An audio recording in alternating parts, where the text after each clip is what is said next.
I promise I won't. What's the ugliest Immediately slur taken for off of English Twitch. Good evening, ladies, gentlemen, and all variations thereof, and welcome back to Shadows of Sorcery, the 45th session of Shadows of Sorcery. We are getting up there in the numbers. It feels weird. Yeah, welcome back, everybody. Welcome back to the 45th session of Shadows of Sorcery. Today, we are joined by the wondrous, the amazing, the definitely, certainly has a lathe in their shed for some reason, Prodigious Maximus, as played by Elfie. Hello, hello. I also do have a lathe. I will take a picture of this lathe and send it to you. I have a lathe in my shed. Why don't you believe me? Why are you fabricating in your... Oh wait, you do prop stuff. Props! I make wands! We are also joined by the definitely not a game developer, the librarian, as played by Zarian. I've never published a game in my life, and that's the truth. Yep. The definitely a Minecraft modder, as played by Darren Moran, as played by Lying. There. I'm fine. I can speak. Darren is doing mods now? Darren is doing mods now, apparently. can learn Java in his know. spare time. Thank you, Dragon Reaper. And sorry, Jazz, give me a second. I need to fix that. I haven't booted StreamerBot yet. Come on. There we go. No. Hold on. We'll carry on with introductions. There we go. Okay, StreamerBot's Ingvar, hold the dragon. Yes, sorry. And last but not least, joining us from sunny ? Newcastle, I think, is the resident ranger Ingvar Svan, as played by Lydia. Hi. Hello. Ow. No, it has to be medieval. They're from Likely old to be the only survivor of today's game. Oh no. Yes, welcome everybody, welcome one and all. We are today playing Shadows of Sorcery. We're playing D&D. I apologize, I forgot to change the category. But yes, we're playing D&D, and who wants to do the recap? Me. You! Elfie is doing the recap. Please, Elfie, enlighten us as to what happened last session. So our sexy crew was flapping along on some eagles. Some griffins. Griffins. Yes. They have wings and are big. They were flapping along on some griffins, and they were flying. They were encountering some things. There was a storm. People got exhaustion. I am people. Then there was the moon, and people felt chaotic. I am also people. And then we flew next to a mountain, and we were like, "Ooh, that shit's shiny. There's a shiny shit on top of that mountain." And then we flew to the mountain, and we went, "Yo, there's a ship here." And in the ship, there was a box that as soon as you got near it, it went, "I don't want you near me," and you just forgot why you were there and didn't want to be there, and you just turned around and walked away. And then we found some keys, and then we put the keys in the box, and then we ended up opening the box, and the box had well, not dragon's blood. It's like dragon's blood, but not. It's God's essence, which I called cum a couple of times. And then I'm really good at explaining things, guys. And then we argued about who's gonna get the cum for a while. And I got pickpocketed a whole bunch. I think. Yep. Was that a good summation of what we've done? That's There's most also of the something in session. its way to kill us. Sure. There you go. Sure. So, last we left off, our intrepid party of definitely very smart adventurers So intelligent, guys. rolled a few checks to find their way to the town of Devilmora, where the next step of their journey will commence, and found themselves investigating a wreck of a skyship that had apparently broken across one of the mountain peaks of the Kragstead mountain region. They landed, they investigated, they found a strange box covered in religious symbols in the cargo hold that had been secured by a trapped door and nightingale floorboards. They searched, found 2 of the 3 keys to this box, and found the last one had been broken in half and thrown away, apparently. But with some cunning and guile, they managed to pick the 3rd lock, at the same time as they turned the other 3 keys, and the box was opened, in no small part thanks to Prodigious Maximus's weirdly persistent wisdom checks. Look, he's gonna keep walking at the thing until he gets 20. He knows this. Within this box were 5 vials and some form of syringe-like needle injection thing. 4 of them were red, 1 of them was silver and glowing with divine energy that attracted Prod's interest. The team has been arguing for a full 20 minutes, and Prod has steadily been getting pickpocketed by Darren, when suddenly a screech as claws rend their way along the outside of the skyship. You hear the rustle of feathers, the gentle whisper-like wings of some form of flying creature. I would like you all to roll initiative. Ooh. Let's Can go I be for it, excused baby. because I'm gay? No!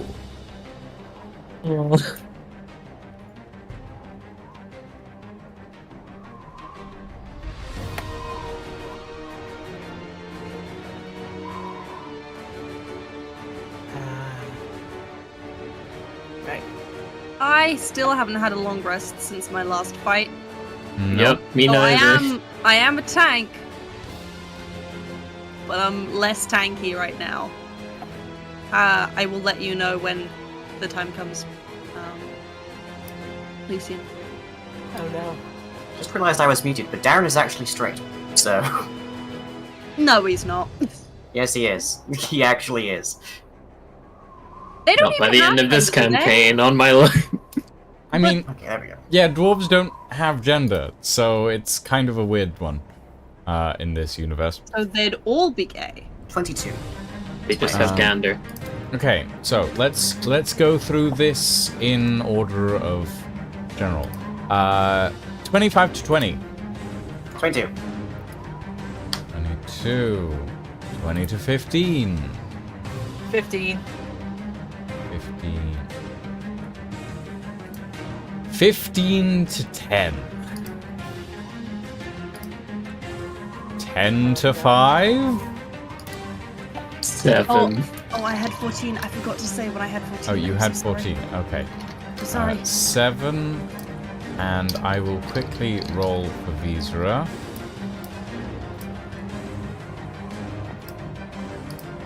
That is a something. That's Who is holding all of the health potions we got from the chest again? Darren is.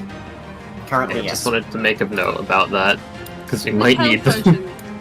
potion. Does it do the Baldur's Gate 3 thing that if you like just throw it at someone it works, or No, 'cause they're you in cannot action. throw a health potion at someone.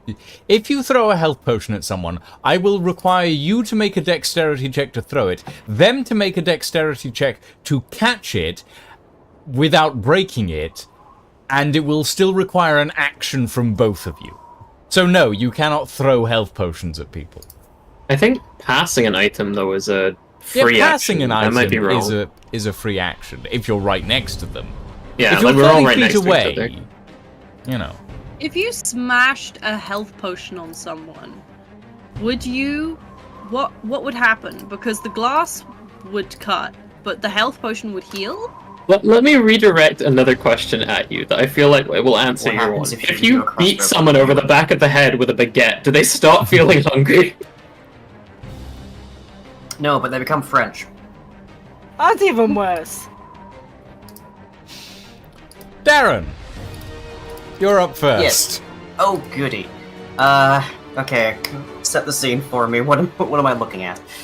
So, currently, you are inside the cargo hold of this skyship, next to the big old chest. You look out through the door, to see Ingvar staring out one of the portholes, at a giant yellow eye that's staring back at him. And as the eye pulls back, you see what looks to be a very large owl that is scratching at the side of the ship. Okay. Does it seem to be making its way in? Well, it can't get through that particular porthole, but it definitely seems to want to try to get into the ship. It doesn't seem very smart. At least, not at the moment. Well, that's something at least.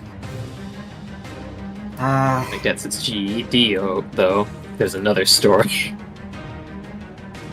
I feel like we're more or less already in the most defensible position, save the possibility that they just knock the rest of this ship down the mountain. Do I think there's a reasonable chance that they could knock this entire ship down the rest of the mountain? You can only see one at the moment, so probably not. Does it sound like there's more? The only reason you can hear this one is because it's scratching at the ship itself. You did Right. not hear them approach. Okay.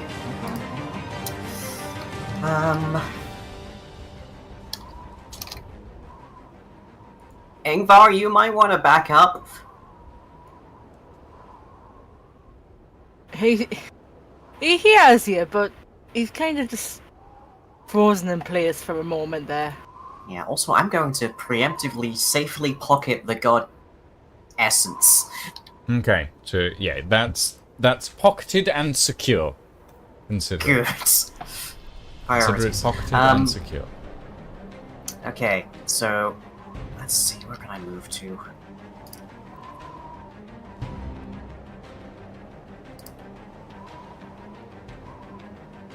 There's where I think I want to be.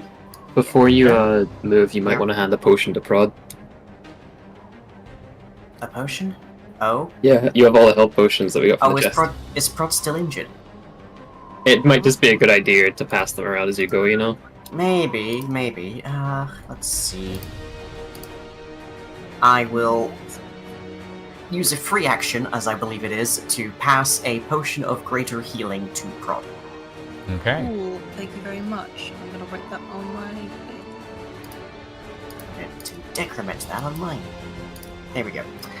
Okay, then I will move to over here and see if I can't get a better look at things.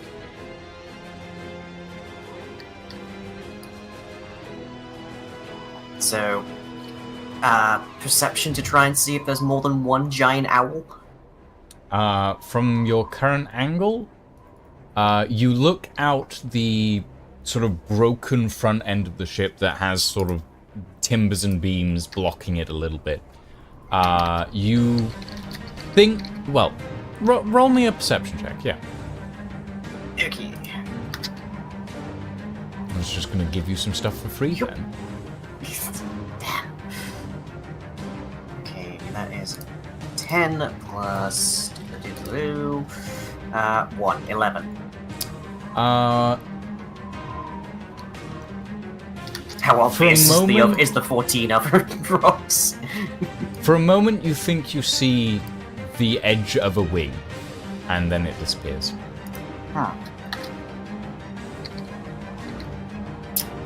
Guys, I think there's probably more than one. Makes sense. What? Big hecking owl. Shit. No, just the owl. Although I presume that comes okay. later. Okay. Is that your turn, Darren? That is my turn. Okay. You hear overhead another louder screech this time, and something thumps down onto the deck of the ship. You hear talons on wood, and a sudden rumble as something smashes into the mast of the vessel. Ingvar, you're up.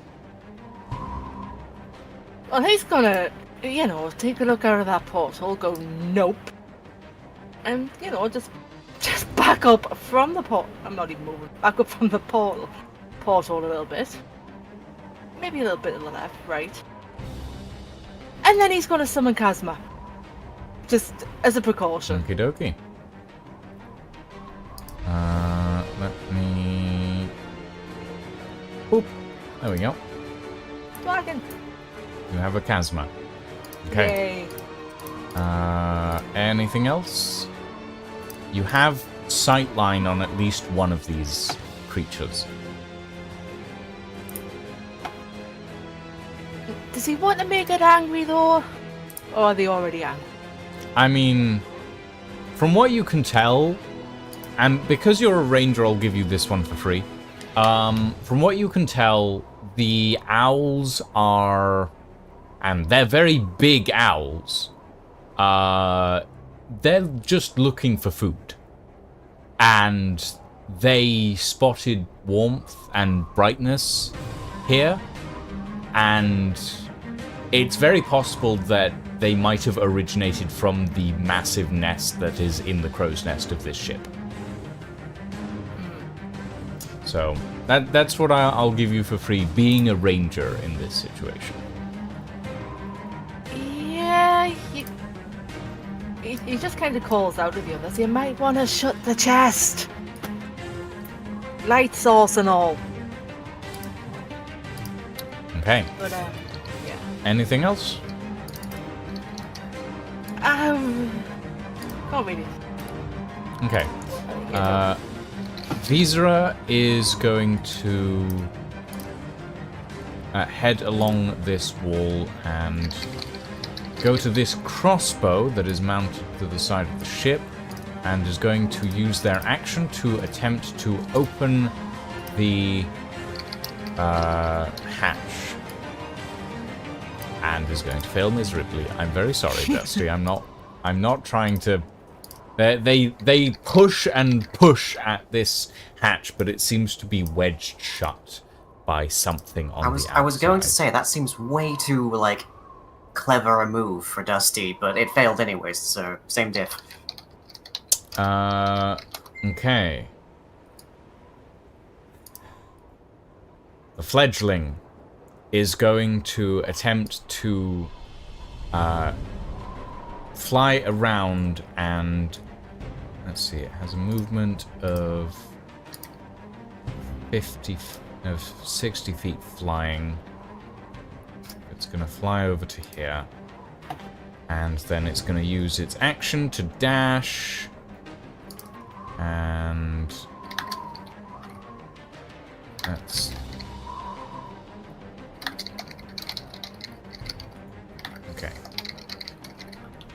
Okay. It's gonna... Oh, it's now gone under the bloody terrain. Bye, birdie. Oh no, it can burrow. Oh On no. those burrowing owls. Very well known. Everyone's heard of them, right? They do actually exist. It's gonna try and get through this end of the ship, and it is a little too large to do so. But you can all see as it alights against the edge and starts trying to claw away at various beams and stuff that are around this area. And you can all see it now. It's a massive snowy owl. And from what you can see, it's probably about a good 5 foot of wingspan alone. So it's big. It could easily eat you, Darren. Many things could, and certainly many have tried. Prod, you're up. Hello. I don't know what it's gonna do. They're outside the ship, and he's a melee guy. Well, they're not outside the ship. They're... Wait, that's... Who are you? Give it a couple of rounds, they will not be outside the ship.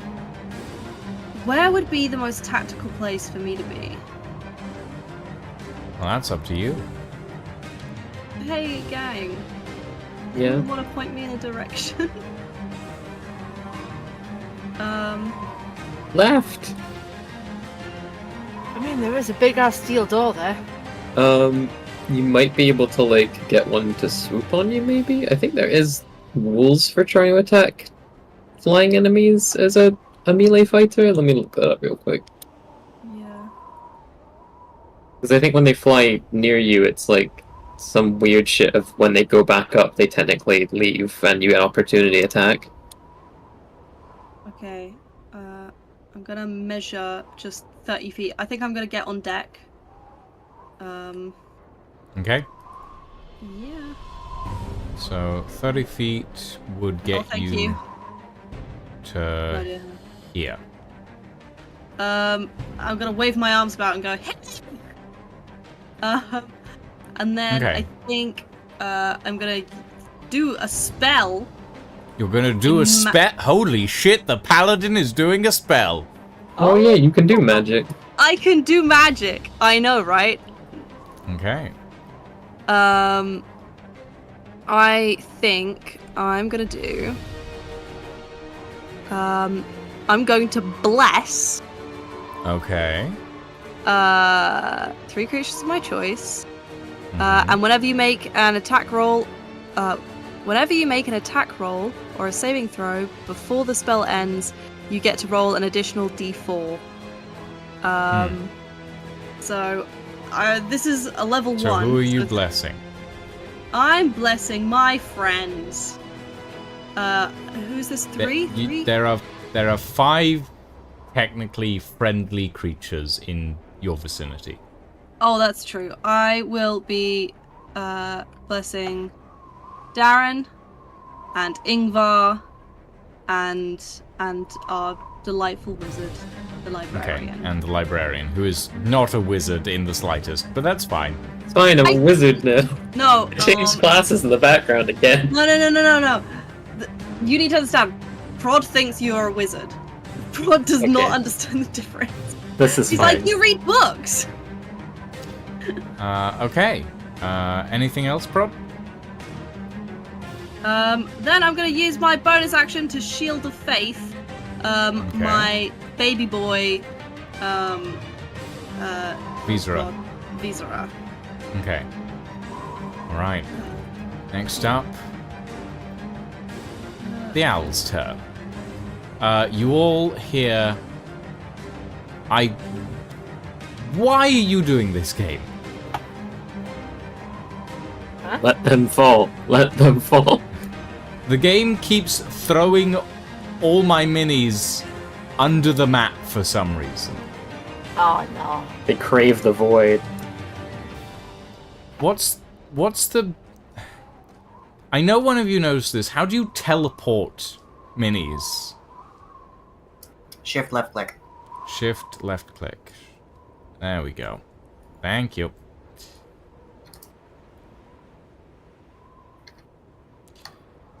Okay, right. Good. One of the owls you hear barely whisper silent flies overhead. And you hear something a lot louder, which is the eagle-like shrieks of the griffins that you left near the top of the mountain. As one of the owls barrels down on them. And the cawing-like hoots of the owls as they descend. But you don't hear anything else yet. Librarian, you're up.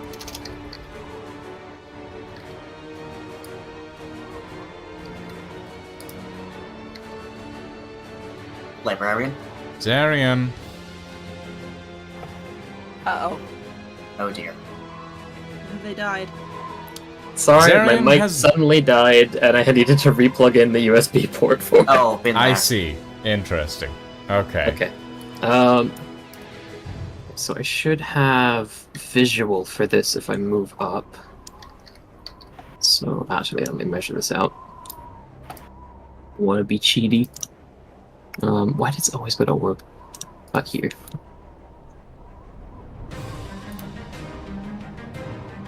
So I can see outside the portholes, right? Or at least, yes, you can. I can see outside where this owl is floating. You can see out the end of the ship where the owl is currently perched, yeah. Can I see the sky around there? Or just like a low bit? Well, you can see the sky as it stretches out from the end of the ship, but you can't see the sky not above the us. ship. Yeah. In that case, if I can see at least one owl, could I try and do something cool with shape water? You can try. Might not work. So feel free but- to veto this or like make it a skill check, but I would like to try and like frost their feathers to make it harder for them to stay in the air. Yeah, I would allow that. If I would say this will be an intelligence skill check to see if you can get the moisture levels and stuff right. But I will say that on a success, their flying speed will be halved. Okay. Just straight intelligence check. Yep.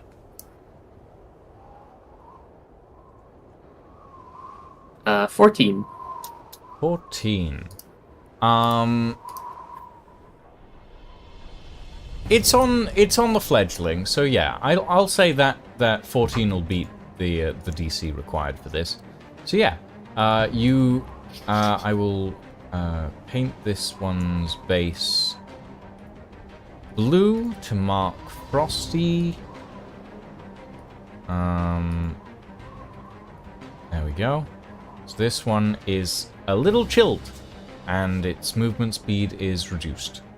Yeah. Okay. Anything else? No, that's it. All right.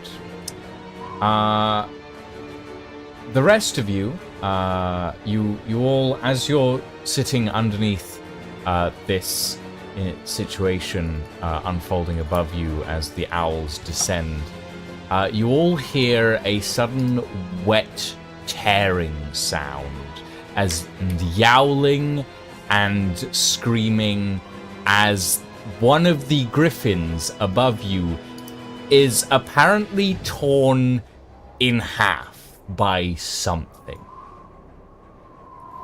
Well, there goes one of our rides. You hear a wet sort of sound as something is ripped into. And the yowling falls silent. Darren, you're up. Right. So we are probably going to have to deal with the owls, or we won't have any rides off of this rock.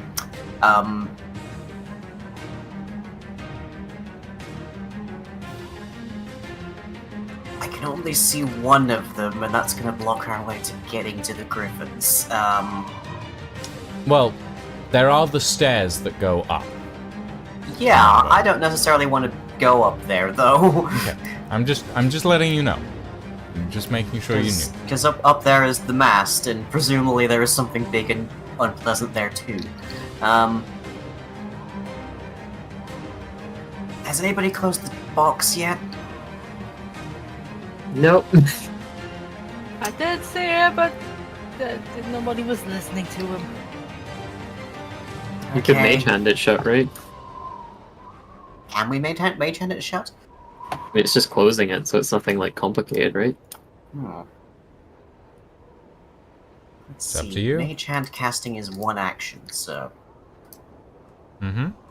I'd have to use my entire turn. But right now, I'm kind of okay with that, so I will cast Mage Hand and I will close. But you know, I already had Mage Hand up Yes, you because did. that's how I was pickpocketing. That's how you were picking the lock. Yeah.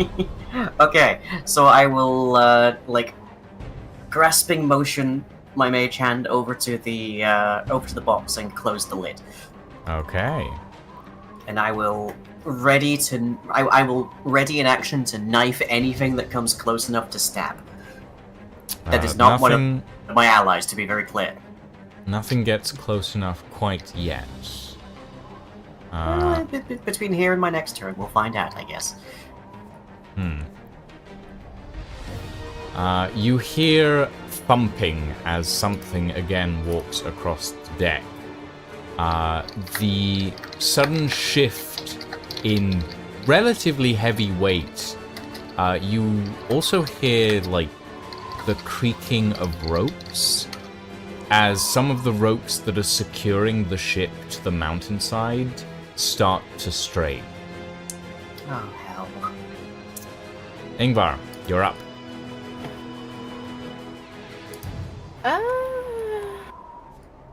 I've got a line of sight of this bird, don't I? Yep, you do. Well, we've kind of figured out we're going to have to go through the birds to get out of here. Pretty fast if the noise is from the top of the mountain or anything to go by. Oh no. So he's gonna do. My poison arrows wouldn't have regenerated yet. Did you use them today? I used. Oh, has it been more than 24 hours since the fight? No, but I don't think you used all of them today, did you? I used 3, I think it was. Then you have 2 left. Fair enough. Well, what he's going to do is he's going to cast Hunter's Mark on the bird Okay. over here. Hunter's Mark on the chili bird. Yep. And then he's going to use his double arrow to fire a bow at it. Not the bow. You're the gonna arrow. fire a bow at The bow shoots a bow, which shoots The another bow- smaller bow, which shoots an arrow. It's that one shot from Avengers Age of Ultron where Hawkeye is out of ammunition and just hurls his bow. Oh god. Okay, you fire the doubling bow at the bird. So roll me damage for roll me to hit for 2 arrows.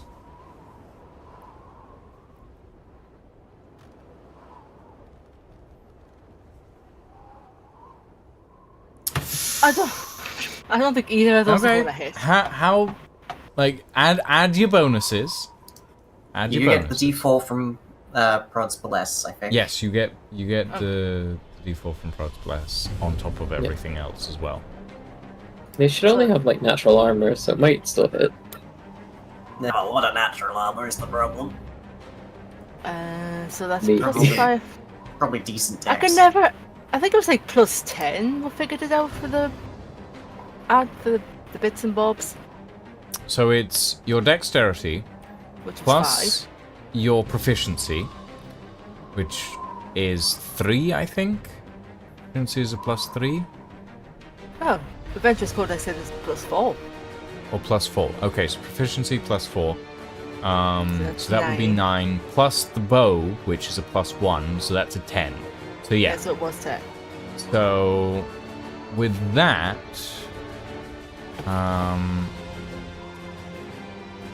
that would. Okay, come on, game, give me the chat. There we go. Okay, so 3, so that would be 13, and then roll a d4 for me. So that would be 15. So 15 just hits on one of those. The other one Nice. does not. And then it was. Why does everything involve maths? I'll try and find us the next time we play a campaign. I'll try and find us an RPG that has less maths. 5 hours. 2d6 for the poison arrow. Mm-hmm. 1, 2. Plus 1d6 for the Hunter's Mark. Whoop. Okay. That's 13 points of poison damage, I believe. Yep. Okay.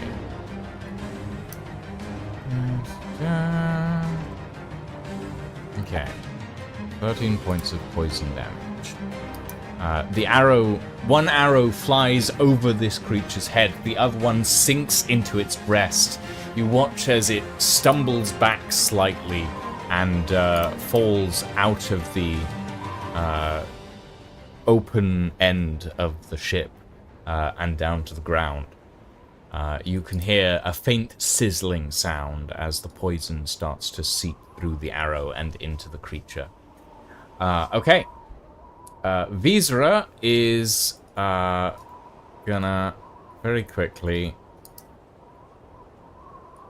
take a peek upstairs. Oh, wait. Dragon. Dragon! The dragon isn't in the initiative order. My god, I forgot that. Hold on. Whoop, there we go. Dragon. Apologies. Dragon.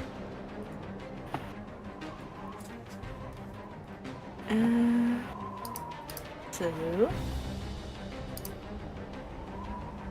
I completely forgot to add Kazuma to the initiative order.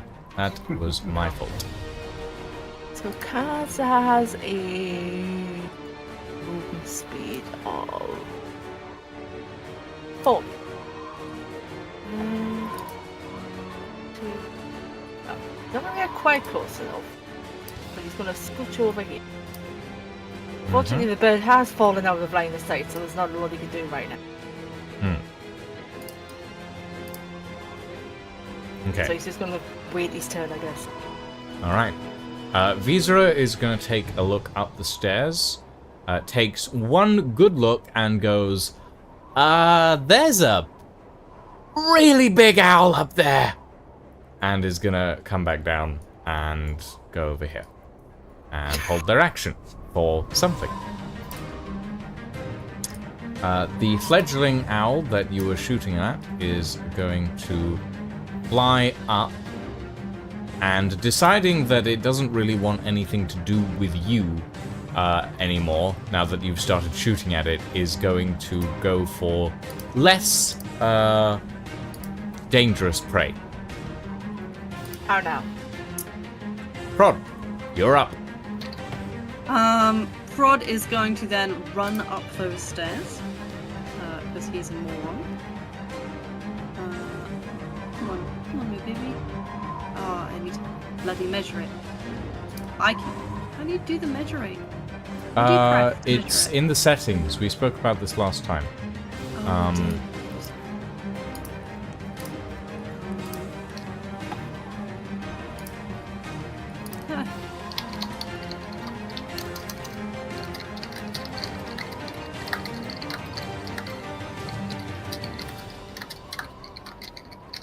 Wait, where's the settings? Where is settings? Settings is up in the top right corner. No, sorry, my bad. How do you enable the measuring? Is it under other settings? I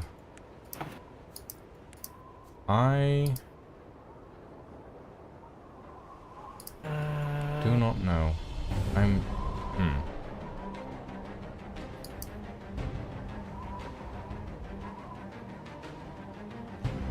Anyway, Okay, well, regardless. Oh! No, my apologies, it's not under settings, it's under the rulers. There's a little creature thing. So if you open the rulers, press M and then press 4, essentially. And oh my god! there you go. He's gonna run here. That's 24 feet. And then he's gonna run up the stairs. By like 5 feet. 5 feet. And there is a very big owl above you. He's gonna, because prod is prod. He's gonna go. He's gonna carry on because he's brave. Can he hit the owl in any way? I would say that you're just within range to hit. But you are in a very confined space, so you will hit with disadvantage. That's okay. Especially with a long sword, you know. But the long sword will reach him better. I mean, if you want to go, He's gonna thrust, darling. He's gonna thrust. I see. In that case, yeah, I'll give you a normal advantage. Normal, not with disadvantage. However, you will do slightly less damage. Okay. So he's gonna thrust once. 23 to hit. 23 hits. Okay. And that's gonna do. Oh. That's going to do 22. Yeah, 22 damage. And he's going to use his 2 attack thing. Bonus extra attack, I remember words. With a 13 to hit. 13 will not hit. He did it once, he was really proud of himself, and he just kind of missed on the second. Okay. So, damage? The total damage would be that 22. Okay. Does he want to do anything bonusy? Because I actually read through my spells, if you couldn't tell. Oh. Mm-hmm. I actually read through my spells. And you know what? He's gonna try and command this creature. Okay. To... Okay, so first things first. Creature needs to do a wisdom saving throw, I believe, against your spell DC. Yes. What is your spell DC? It should say on the spells page in the top right. Thank you. My spell DC is 13. 13. So this needs to beat a 13. Natural what? Oh. What do you command? I command grovel. Grovel. Oh Ooh. yeah. Okay. Which means it falls prone and ends its turn. So it means I want this thing lying down on the deck so I can stab it. On its next turn, it will lie down and grovel. Yes. That is what it will do. How do you make it grovel? How do you intone this command?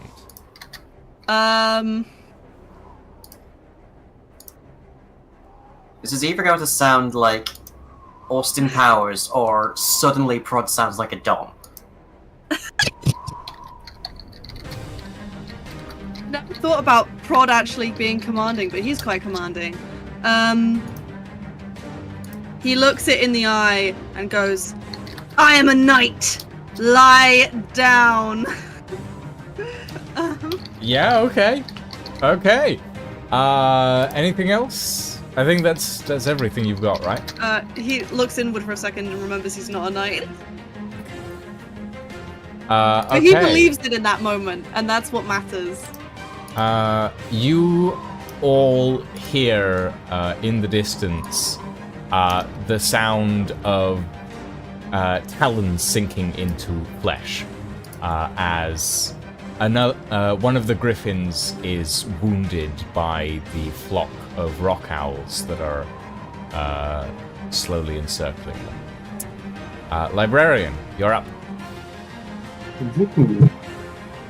Okay. I move another 30 feet. I presume that's about where Prod is here. Can I see out of this into the sky above? I don't think I can. I would say that from that angle you can see through the hatch out to the sky above, just about. Oh, okay, yeah, there is a bit there, isn't there? Yeah, there's a staircase. Sorry, I was dragging down so I couldn't really see the top level stuff. Okay. I would like to cast, at 4th level, Call Lightning. Okay. Where are you casting this, specifically? Like... It should take up a 60-foot radius from basically, like, straight above me. I'm casting it about 100 feet above me.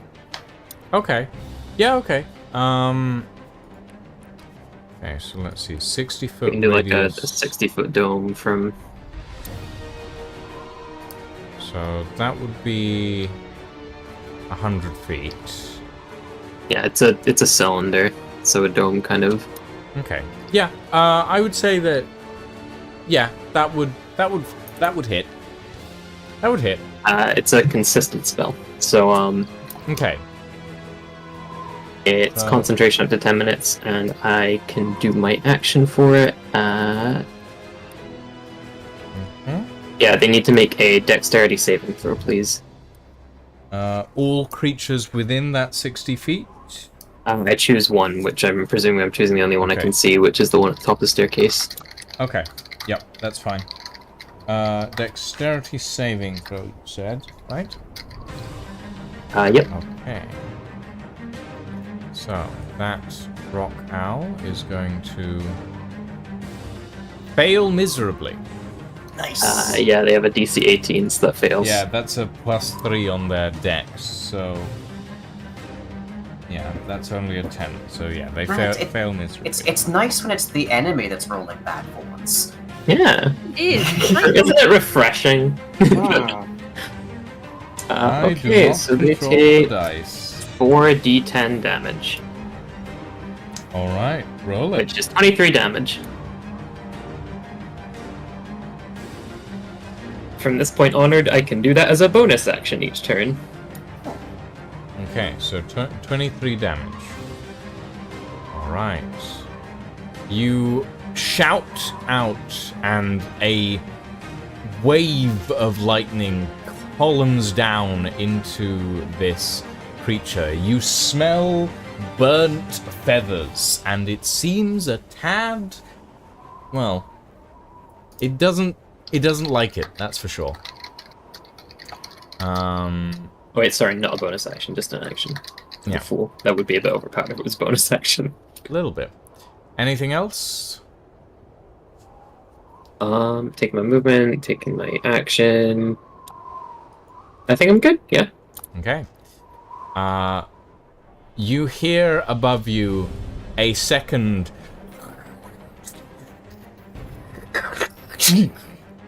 and the howls and yowls of one of the griffins are silenced.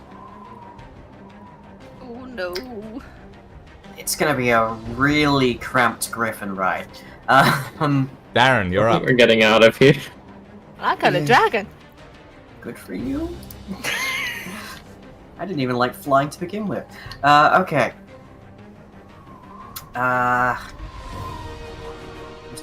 There's no way I can flank that thing, so I'm not getting sneak attack anytime soon. Can I see it from down the stairs? Just about, yeah. You can see one of the owls from just down the stairs. Okay. I guess I'll throw my dagger at it. Okay. Roll me an attack. Alright. Yep. That's a 16. 16 will just about hit.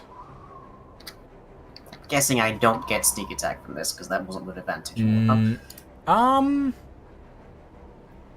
No. Where? It is less than 30 feet away from me, so... It is less than 30 feet away from you. And it's technically prone. Well, or it will be prone on its next turn. So it is distracted and it's being flanked. So I would say yes, you do get sneak attack on this. Yippee! I will okay. allow sneak attack, please. That is 66 plus 2.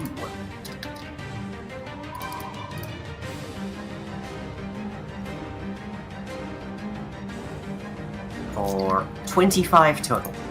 Nice. 25 points of damage. I'm on the board, lads. Okay. You throw your dagger up through the tiny gap in the stairs, and you watch as it thunks into the throat of this creature, and you start to see blood dripping across its feathers. It's not dead, but it's looking pretty hurt. Anything else? My knife's in the throat, right? It's in the throat, yes. What happens if I pull it back?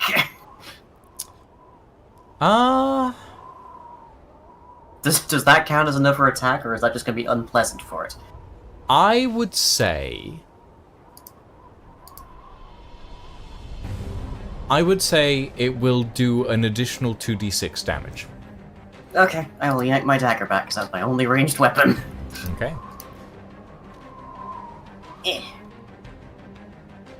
6 more. That's just enough. That's 31 What's total. your play? As it's like recoiling from the hit and like just kind of like being very irritated and moving around from this knife in its throat, I'll pick the exact moment that it is pointed away from me and pull the dagger right across its throat. Ooh, it twists its head up, and as it's trying to get up off the deck, trying to resist the command that Prod gave it earlier, it twists its head, the knife pulls free, blood spatters the deck, the body falls limp onto the wooden decking with a thud. Okay.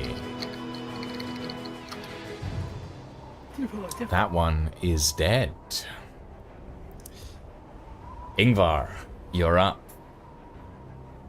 Well, since that one's died, Hunter Mark would have dropped. What Your hunter's mark isn't on that one. But it was Oh, on no. that one. No, your hunter's mark is on the other one that was at the entrance to the ship but flew away. Oh, bugger. So currently your hunter's mark is somewhere on top of the mountain. Jesus. You have an inkling of where it is. But yeah. I'm glad I didn't use Bane. Or X, whatever it was. Well, he's not going to get anywhere near that bird anytime soon. So he's probably going to drop the hunter's mark anyway, so he can cast. And I'm probably going to butcher this, but a Chardalin's Stride. Oh, is that the speedy one? Yeah. Okay. Yeah. Does that have any specific requirements? One bonus action, range self, concentration up to 1 minute. Dragon Blast when your feet granting explosive speed. For the duration, your speed increases by 20 feet and doesn't provoke opportunity attacks. Well, the next part doesn't count because he's nowhere near anything within 5 feet. But you basically doubled your speed, correct? Is that what I... Sounds... Yeah, basically. Okay. So you use that as your action, or is that your bonus action? That's a bonus action. Bonus action. Okay. So you use that as your bonus action. What's next? He's basically just going to dash. Dash using the speed to get up onto the deck. Okay. Because that's gonna... That's 30 to the stairs. And then he's gonna dash. Oh god, camera please. Up the stairs. And probably just make his way over to the edge. This map is not friendly.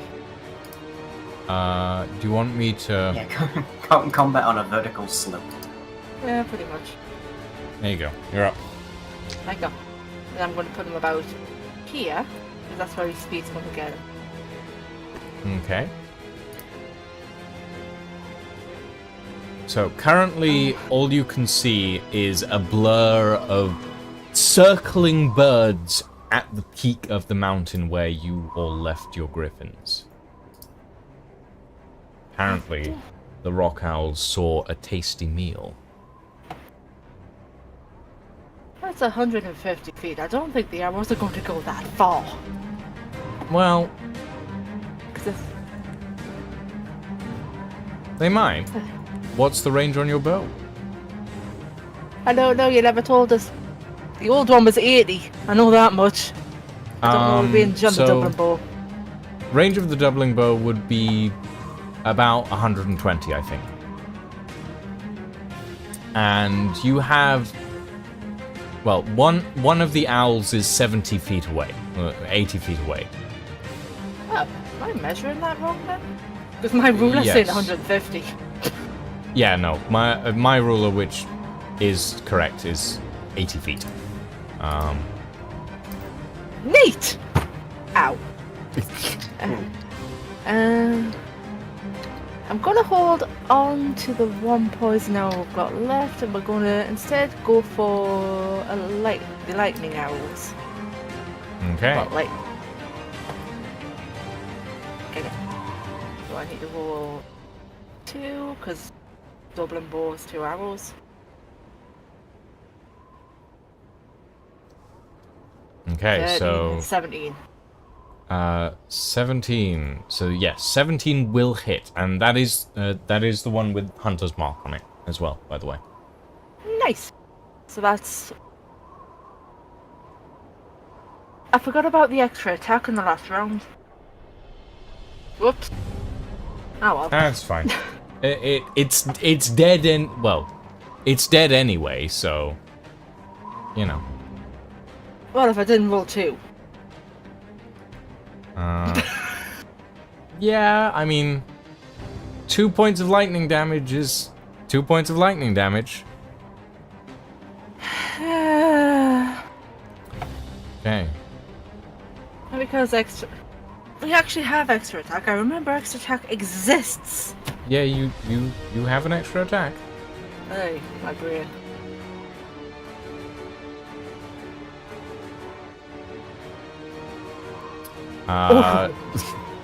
One of the What? yeah, one of those will hit. And again, it's different. I believe you still have bless, don't you? Oh yeah, Unless, I forgot about that. yeah, you still have bless, so you still have a d4 to add. Yeah, bless lasts until it gets dropped, which is duration. That's better. So that First bless is a minute, so we're definitely good. But that it's also bless would- concentration. the bless that you just rolled, Lydia, would mean that the first attack, which was a 3, would take it up to a 7, which would be a 17, and that would hit. So that would be a 4 and a 6, which is a 10, and then wait, where's D4? Where's the D4 coming from? I don't think bless is for damage, is it? I don't believe it applies to damage, no. No, bless. Take does off not the apply. hole. It's attack roll or saving throw. I'm taking off the 4 from there and putting it on the 3 from the roll before. There we go. Is my assumption here. Okay, so that's a 10, and just roll me another D6 and another D8. 8. Yeah. They are all off down the mountain. And that's another 6. That's 16 points of damage total to the fledgling rock owl. You fire this set of arrows once again. This time, electricity arcs across the muscles of its wings, and it spasms as it tries to keep itself from falling to the ground below. Kazma is up next. Sadly, still under the deck. I'm sure I could move him to be beside Ingvar. Okay. If you don't mind, because... Yeah, I'll do that. Okay. Yeah. I don't think Kazma has much they can do at this point. No. Sadly. Okay. Cosmo's the only one of us that can fly. At a speed of 40 feet. Yeah. Mm-hmm. Visera is going to exit out onto the deck as well. And is going to feel a little bit powerless as a melee monk. The fledgling rock owl is going to turn towards you and is going to dive bomb you, Ingvar. Oh no. And is going to attempt to attack you with its claws. With a 16 to hit. I don't think hits, Nope. actually. No, Okay. because we've got an AC of 19. So you watch as this massive owl dive bombs towards you. You raise your leg in a high kick and fend off its claw attacks. Yes. Rod, you're up. Ooh, what am I gonna do? Can I hit? I can't really hit it again, can I? Not from down here. Not from down there. I think I'm gonna get more up on deck. That's 12 feet. I'm good at knowing where I am. I'm good at knowing where I am. For some reason, there we go.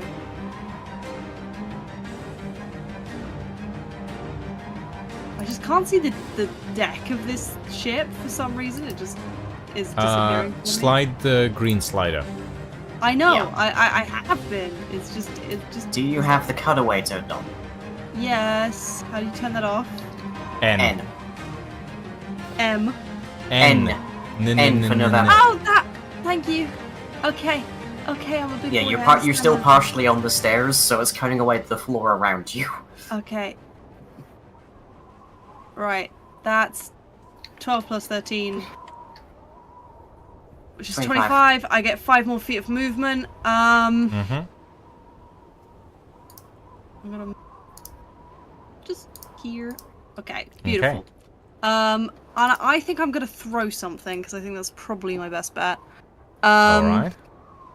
Did I pick up something to throw again? No. I still have What's the in your severed arm. inventory? I have the potion of greater healing, but as we've clarified, that'll do damage. Unless you drink it. Oh, yeah. If you as drink my bonus it, it'll action, heal you. As my bonus action, I think I'm gonna drink that, if that's okay. Yeah. How? Let me bring up the table of healing. What do I? The table of healing. Table of healing. Table of healing. Okay. Non-combat items. Potions of healing. Greater. That is 8d4 plus 8. All right, hang on. Let me.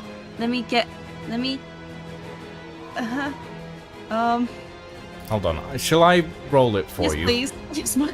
Okay. Let me quickly roll it for you. Thank you. 8d4 plus 8.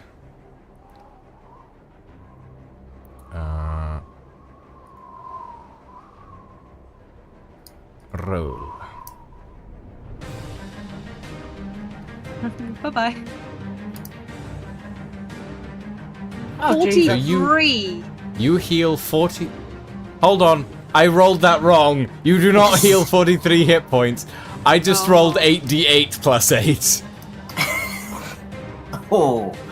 I was like, oh, we need to get on this more. I'm gonna say, I gave you, like, the mid-range of what we have.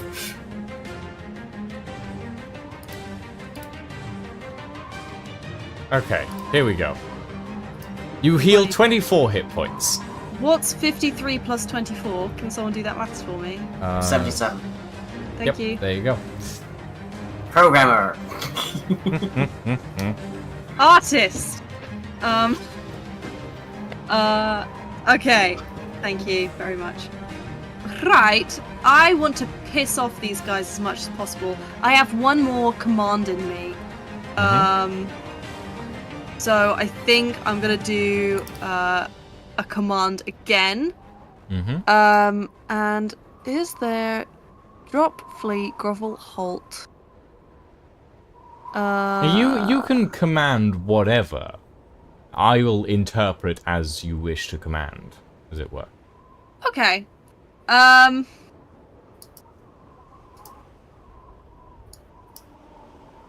Can I command it to cough up a pellet? Because that's gonna What the fuck, man? I mean, have you there's ever worse seen an things. owl cough up a pellet? It takes them like a good 30 seconds. And that's like Slight problem. Command is one word. Yeah, you have to sum it up in one word. That is the only Regurgitate. requirement. regurgitate. I'll allow it if Regurgitate. you think Prod would know the word regurgitate, yeah, I'll allow it.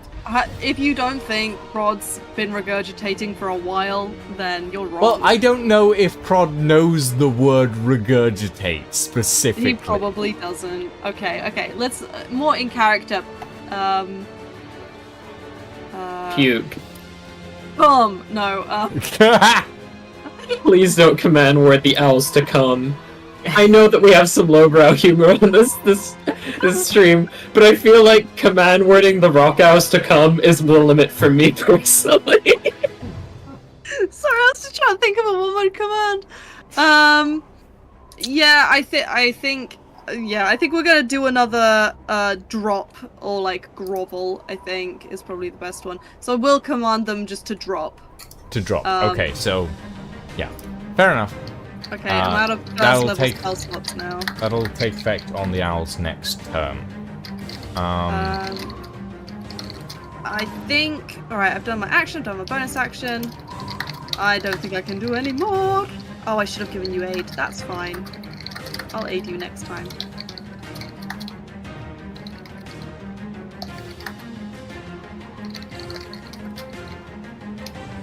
Okay, is that everything? I think that's everything. Thank you. All right. From the top of the cliff, you all hear a last yowling shriek as the last griffin is ripped to shreds by the owls that are up there. Well, rip. Librarian, you're up. Oh boy. Yes, I'm coming up. I'm coming up. Okay, and I can see this owl here. Do I see anything at the mountaintop? I can't really. You can see a beating of feathers and flying guts. And there's small We've heard droplets. 3 of them. We originally had 3, right? So that's the last one. You had 3 originally, and they have all been torn to shreds by these rock owls. Oh, no. I'm not sure it was ever going to be possible for us to save a single griffin. Yeah, just like the movement speed alone just is to be impossible. clear. Like, the moment these things showed up, that was a foregone conclusion. Okay. Can I use Call Lightning in combination with an intimidation check? To scare these fuckers off? Novel idea. I'll allow it. I feel like most animals are just generally terrified of lightning. So, you know. These guys live on a mountaintop, so the DC is a little higher, but I'll allow it. Okay. So roll me an intimidation check. You aim the lightning at the mountaintop and roll me an intimidation. Yeah. That's a 17 plus. 17. Wait, is that? Does that work with Bless? I forget. I will say it can work with Bless. Cool. I'll take that. That's 1d4, right? Yep. That's 19. 19. Okay. The fledgling owl looks startled, and you hear from the top one of the others gets quiet, but the largest wingspan that you can see up there continues to fluff up as whatever size of owl it is continues to eat. Okay, that's the boss owl, I guess. They're not deterred. Okay, next up. Having finished her meal, and with a wingspan measuring about 15 feet, the rock owl mother circles down around and lands on the spar of the mast of the skyship with a loud crunch as her talons pierce into the wood. You all feel the ship shift slightly as one of the ropes snaps straight away. Ah.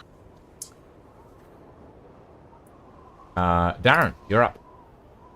Okay, well, I definitely need to be on deck for this one, I think. Okay. This is gonna take me a moment to actually, measure. So, to get to the door, it'll be 23 feet.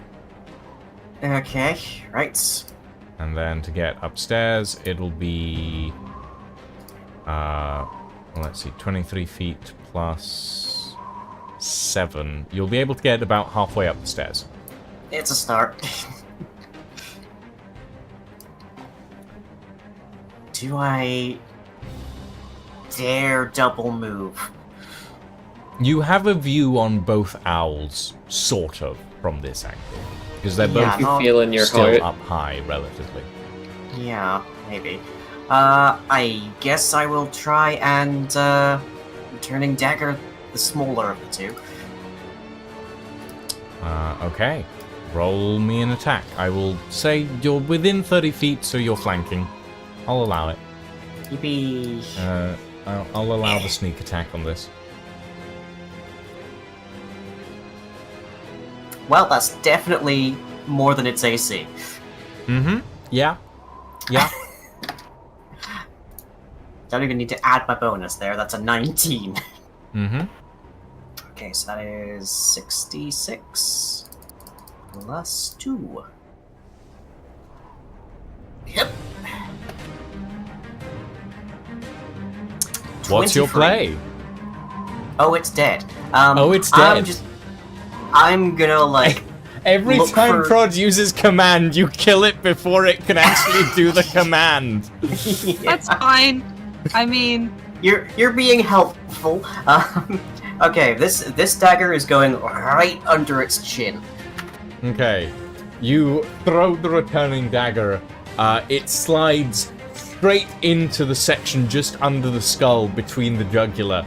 You watch as the entire thing just sort of sloughs out of the neck as the whole thing splits open. And it plumps to the ground, dead.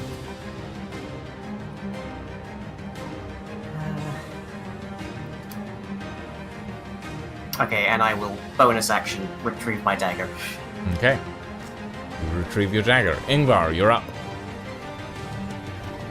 Oh dear. But.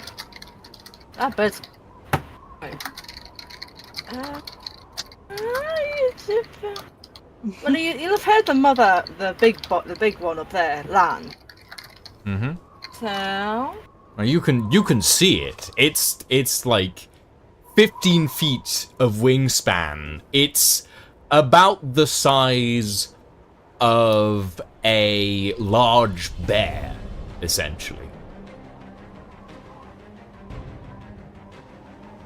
He's gonna try his best. He's gonna use Hunter's mark on it, because that would have dropped off the other one. Mm-hmm.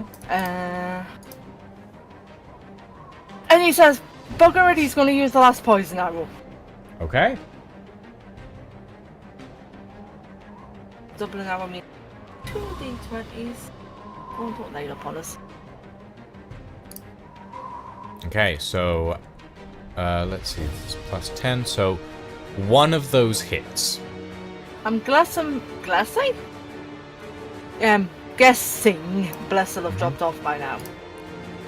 How long does Bless last, Alfie? 1 minute, yeah. 1 minute plus. No, One minute. Bless more is still concentration. running. Bless is still running. It has to be 6 turns for Bless to drop off. So it would drop off. Isn't it 2 10? turns Is it from 1 now. turn 6 seconds? Oh yeah, 1 turn. Sorry, 10 turns. Yes, my apologies. That d4 would have added on to the 5, I think, wouldn't it? Yes. So that brings it up to 70. That would still miss. Bugger! Does the second one hit? The second one does hit. Yes. That would be 23. Okay. So 1 Hunter's mark plus 1d8. No, not 1d8. That's wrong arrows. 2d6. I was thinking of lightning there for a second. Okay, 7 points of damage. Alright.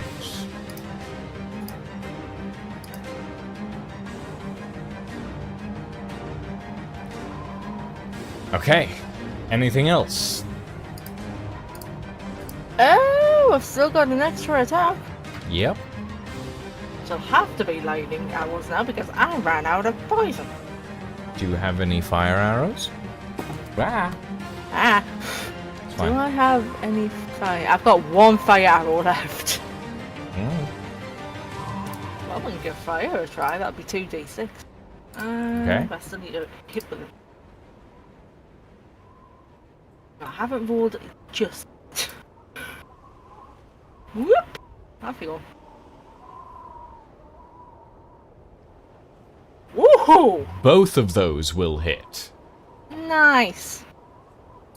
So 1 hunter's mark plus, because 1 hunter's mark will just be for 1 arrow plus 2d6, which is 2 because it's 2 arrows. Jesus. Wow. Okay, 17 points. And because these creatures are designed for snowy weather and cold, they don't often come face to face with sources of fire, which means your attack is doubled in potency. Jesus. So 17, 27, 34. 34 points of damage as the arrows land in the underside and ignite the downy feathers of the underbelly of the owl. Alright. Kazma's up next. This poor dragon can't do bugger all right now. I mean, he could fly halfway up, I guess. Where would that put him?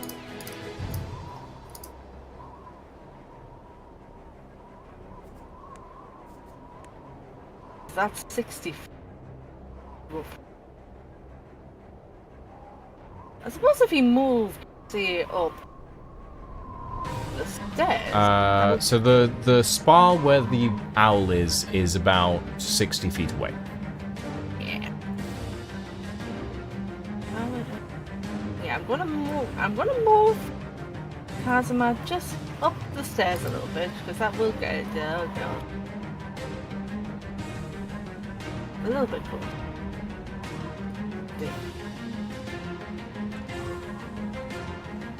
This map is not great. very friendly. Oh no, we've lost the dragon.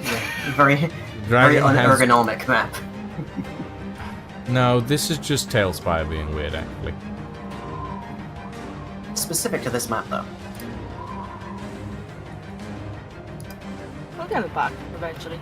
Well, I would love to, but he's actually phased into the rocks now. Hold on. That's another dice back. Yeah.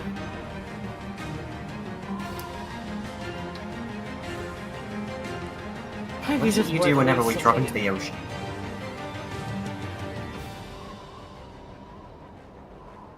Teleport him, maybe?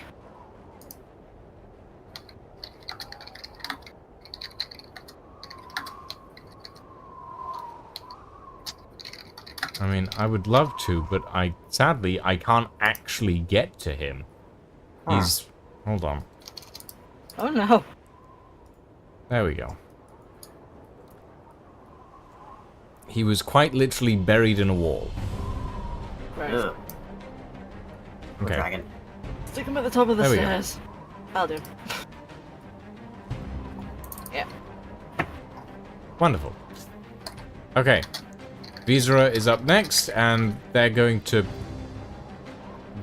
actually going to take a look at the ship's situation, and they're going to run up to the deck, at the deck with Kazma, and they're going to start taking a look at what is up there, and they're going to roll an intelligence check. Ouch. I'm sorry, Dusty. If you want to roll good, you gotta be at the session. Clearly the DM has all of the bad rolling luck today. Apparently. Prod, you're up.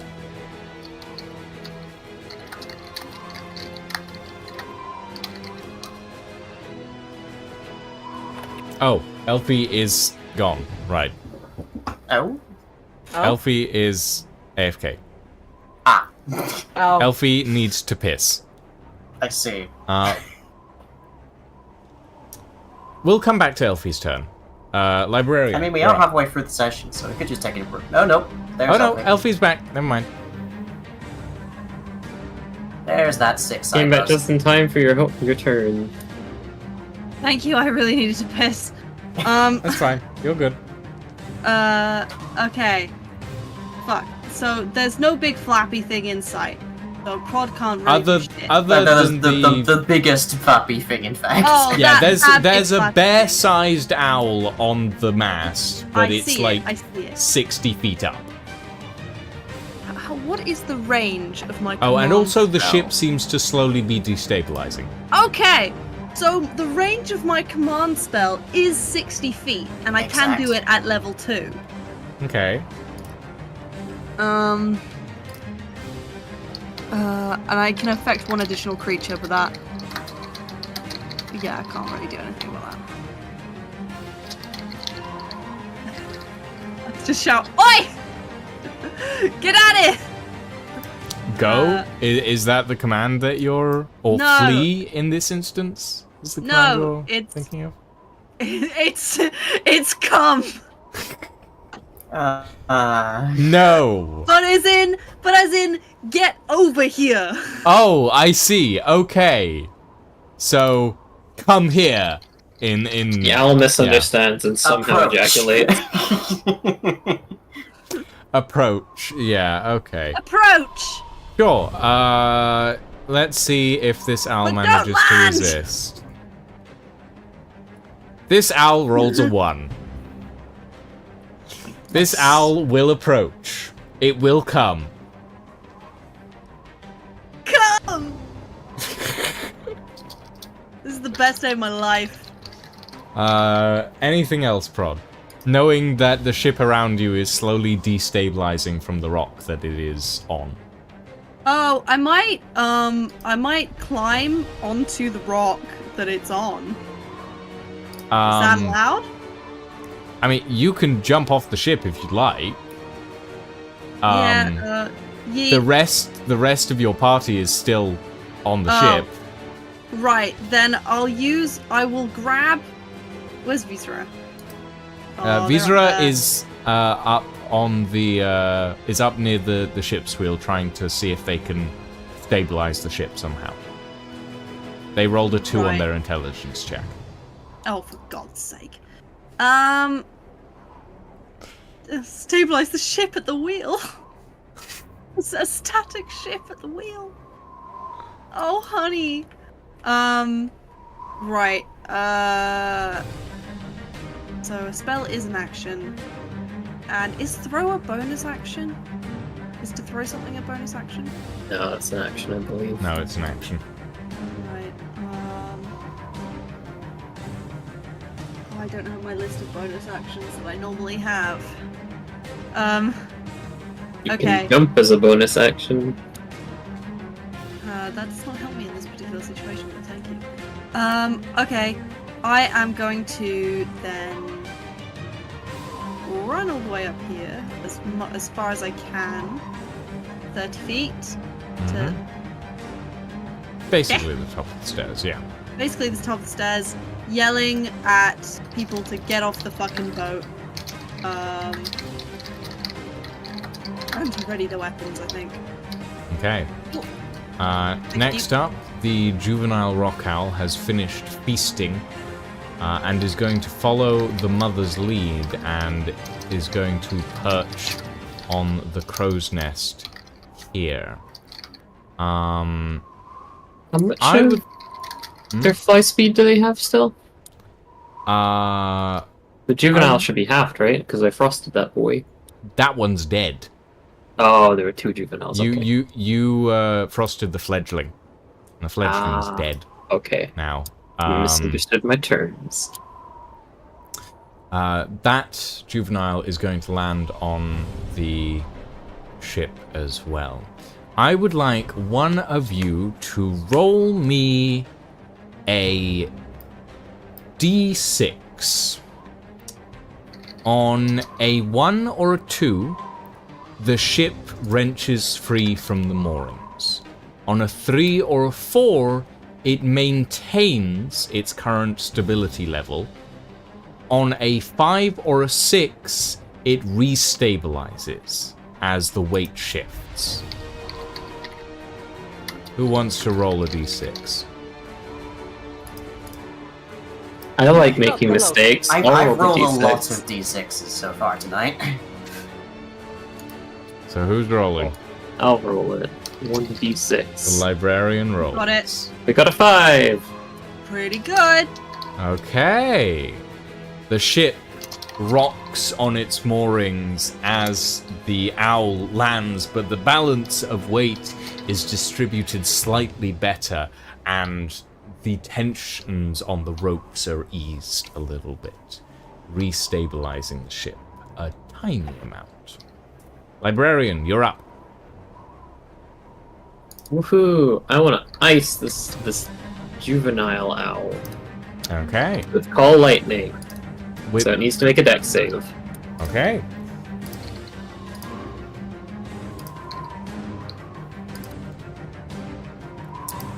It It fails. fails.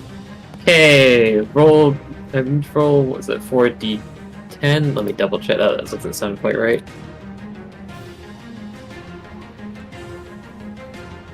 Nope, that is right. Okay.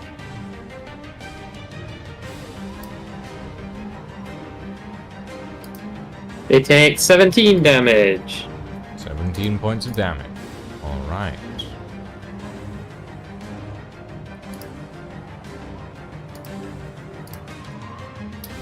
Okay. Anything else? I would like to attempt to get off this fucking boat. Okay, so you're gonna clamber over the railing and onto the rocks. I think that's 30 feet? Probably. About. It's story 30 It's 30 feet. feet. It's 30 feet. Okay. The rock owl mother, sensing weakness. Well, actually, no.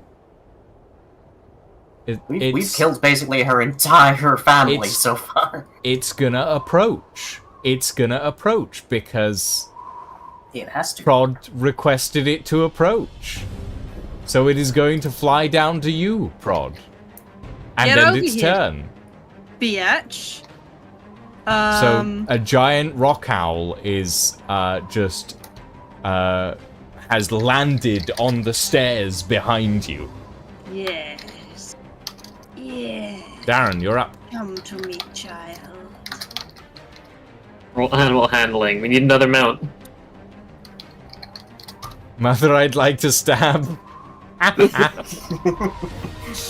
Okay. Okay. Gonna move myself apparently up to the deck. I'm assuming that's what you're doing, so I'm doing it. I mean, I have for to you one way or very the other, quickly. really. She's definitely within 30 Oh, yeah, feet of me now, isn't she? She's within normal stabbing range at this point. Oh, nice. And do I get my sneak attack on this as well? She is facing Prod. Yippee! Prod has quite literally told the owl, "Come here." So, you know. Get over here! Yeah, that'll do. Yep. 17 to Okay. with additionals. Yeah, that'll do. 66 plus 2. Ooh, 31. 31 points of damage. My god. If only I had Hex, I could get an extra 1d6 on that, but oh well. You slash at the owl's ankles because they're the closest thing to you when they're standing on stairs. And the owl lets out a shrill. I can't do that sound. I can't do that sound. Ow! Ingvar, you're up. Unless you have something else to do, Darren. there anything I can do Okay. to, like, get through this thing? I can bonus action Hex, but There we that go. will really affects That'll do. me. So, nah, I'm good. I'm done for now. Okay, Ingvar, you're up. I'm guessing I've still got the fiery feet spell going. I hope. Yes, you do. I will, unless, like, does it have a specific duration? It just says a minute. Yeah, it'll last for 10 rounds then. So yeah, it's still going. So he's gonna do it that. Where is he? I've lost him. Oh, he's there. I can't figure out what the rock.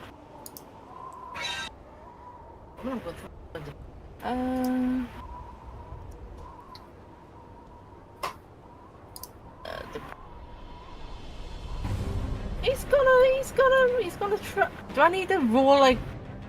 Because I want to get him over, say, from here to here. I mean, it's gonna be rough terrain, so your speed is gonna be halved, which realistically I should have given you as well, Librarian. I can put him here then. That would still get him off the board. You would be able to get as far as these, like, spas, essentially, so you'd still be on the boat. But if I've got the stride going, that's Oh, if you've more got the stride speed. going, then yeah, Yeah. you can over the mountain climb your way across the mountain. Yeah. Because then he's off the boat. Yep. In case it decides to go tits first over the edge.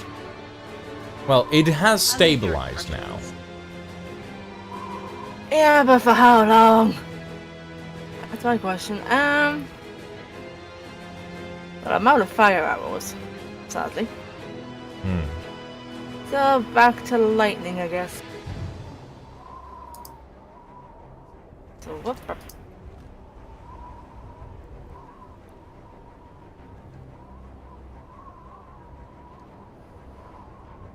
I'm guessing none of those are her because I'll be 70 for both.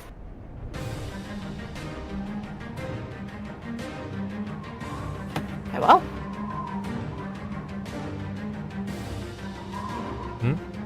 Apologies. I No, have I'm to saying check something. neither. Those were both 17s, so I'm assuming neither of them hit.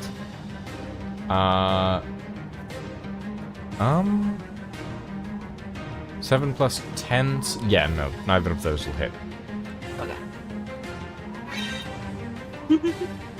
Gotta throw her out the window. Well, extra attack go, I guess.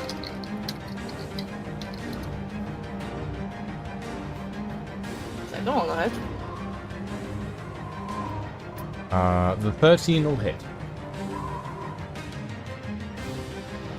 I did have Hunter's Mark, didn't I? Right. Yes. You put Hunter's Mark on the matriarch, the mother. We're Buffy. Oh, for fuck's sake. Ingvar hit a bit harder! 4 points of damage. Anything else? Or is that it? That's it for poor Ingvar at the minute. Okay, Kazma's up. Kazma might actually be able to do something. He might actually be able to hit the bugger. Yeah, because that's 30 feet. Well, it's within, like, 10 feet at this point. My rulers are just off, apparently. Well, you keep using the circle ruler, and that one always runs it flat. So, I clicked the flat ruler. it'll always default to the circle one. Well, that's shite. Anyway, so we're going to try a... Because we haven't used breath attack yet, so we will have it. Mm-hmm. So... Wait, can't do any worse than fucking Ingvar is, so breath attack it is. Okay. Do you want to go around prod, or just through prod? Probably scooch over so it goes around prod. Okay. So you scooch it. Kazma jumps up onto the railing and Perfect. gets ready to expel some lightning. I will quickly roll the dexterity save. That is a 16 to save. What's Kazma's DC? Kazma's the... Well, his dex is 12 plus 1. So that would be 13. Okay, so the owl takes half the damage, essentially. That's 2d4. I take it back. You did worse than flipping evil, dude. 2 points of That's damage. 2. Okay. Visera, seeing the owl, is going to roll another intelligence check next to all the levers and stuff that are up by the thing, and is going to very confidently pull a lever because they think they know what it does.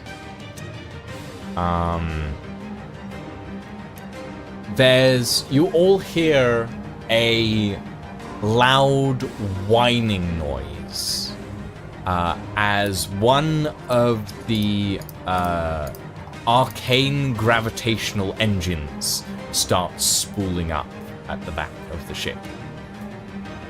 Prod, you're up. Okay. So this bird looks hurt, right? This bird looks a bit singed, yeah. A little bit. Okay. Not much, but a little bit.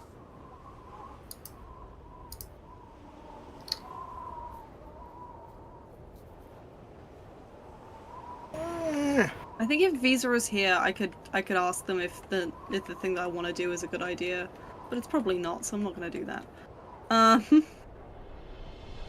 I mean, you can ask them, and I will answer for them. It just might be quite the right answer that Visa would normally give. No, the thing is, you would answer sensibly, and Visa. No, would not. I will answer in a way that I think Visa would answer. If I grabbed Visa and threw them at the owl, would they be able to hold on and stab it or like hit it from behind? Because they're melee, right?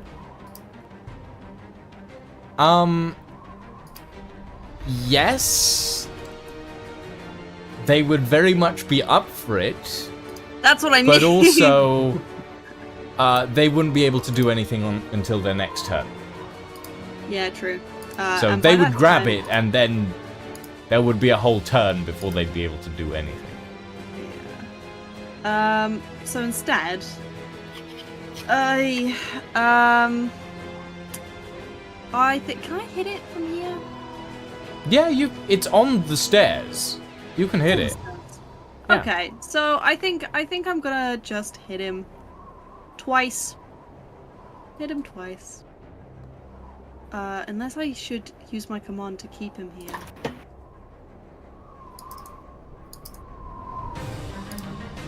Nah, I'm just gonna hit him twice.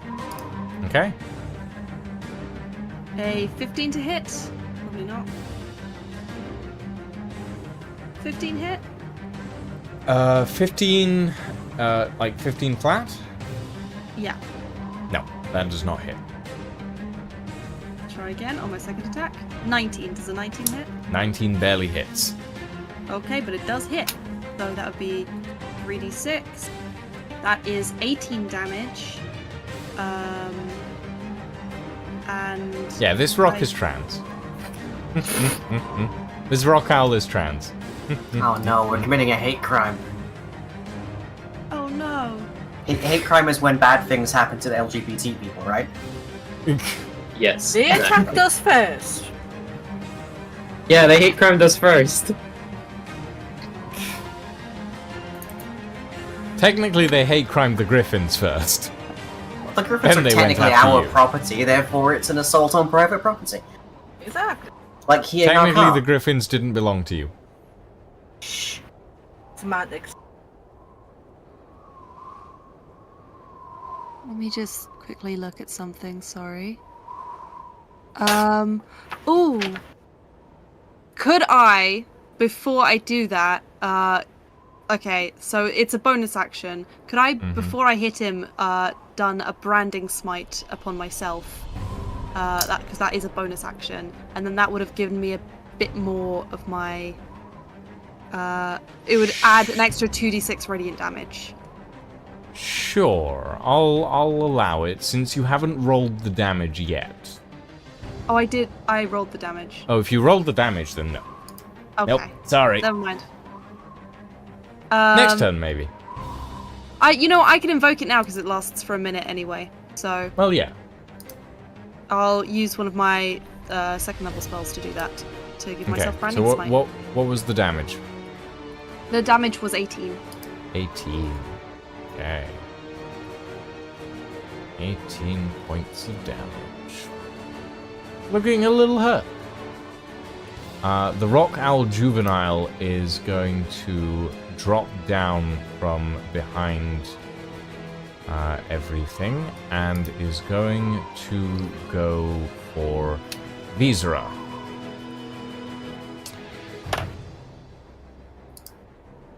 With a 22 or 21 to hit, rather.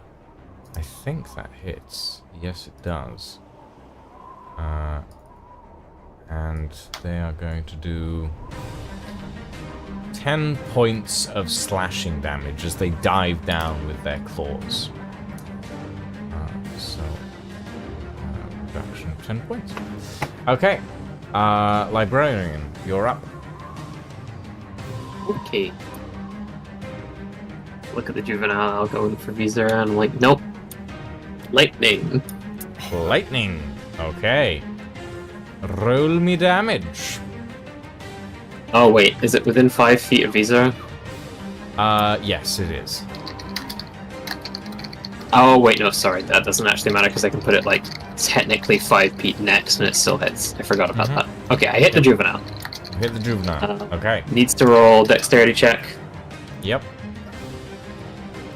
Dexterity. That is a 16. That 17, fails. Sorry. So that also fails. Yep. Yes, That's fine. 22 damage. Oh, that's a nat 1. 22 points of damage. Oh wait, actually, no, it's not 22 points of damage. Because I forget I have meta magic. I want to Okay. empower that. So it means I can reroll one of the dice for a magic point, and I will reroll a natural one. Okay. So how much are we doing this time?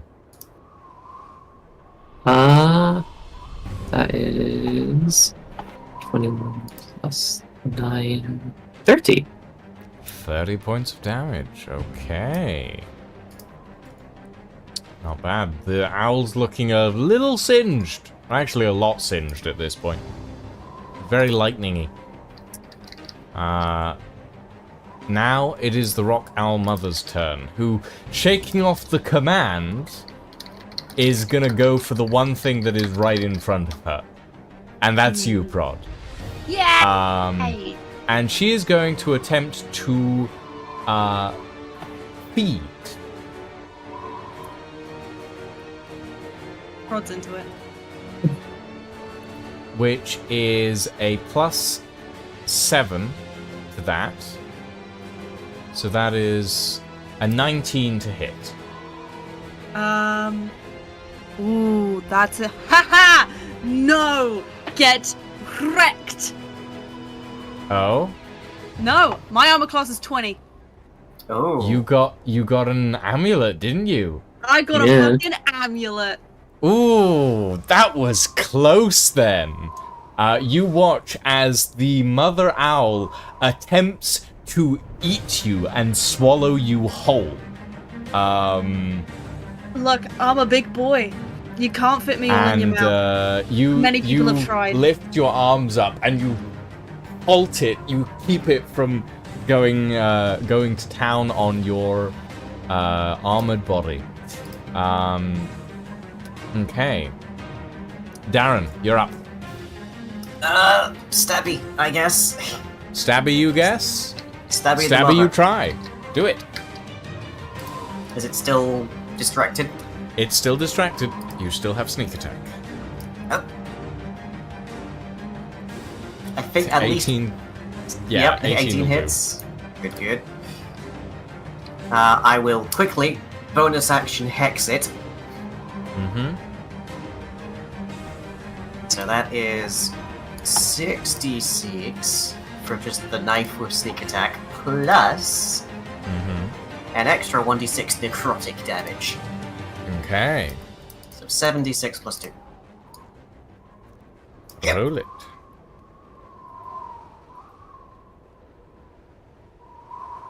31. Ooh, 31 points of damage. Okay. It's looking very worse for wear. Anything else? That is all I have. That is all you have. Ingvar, you're up. Hey. He's just gonna. Yeah, it was the mother I was after. Yeah, he's gonna go after the mother again. Okay.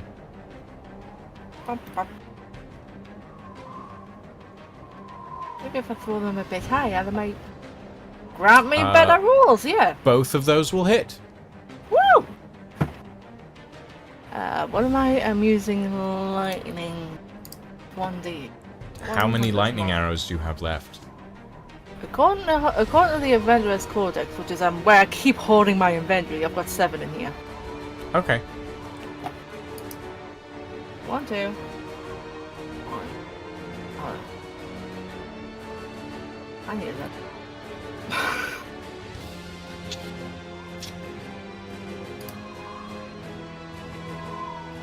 Okay.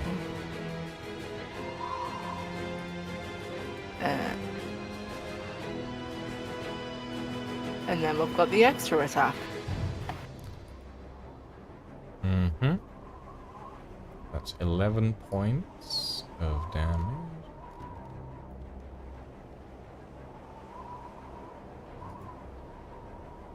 $19 and 28.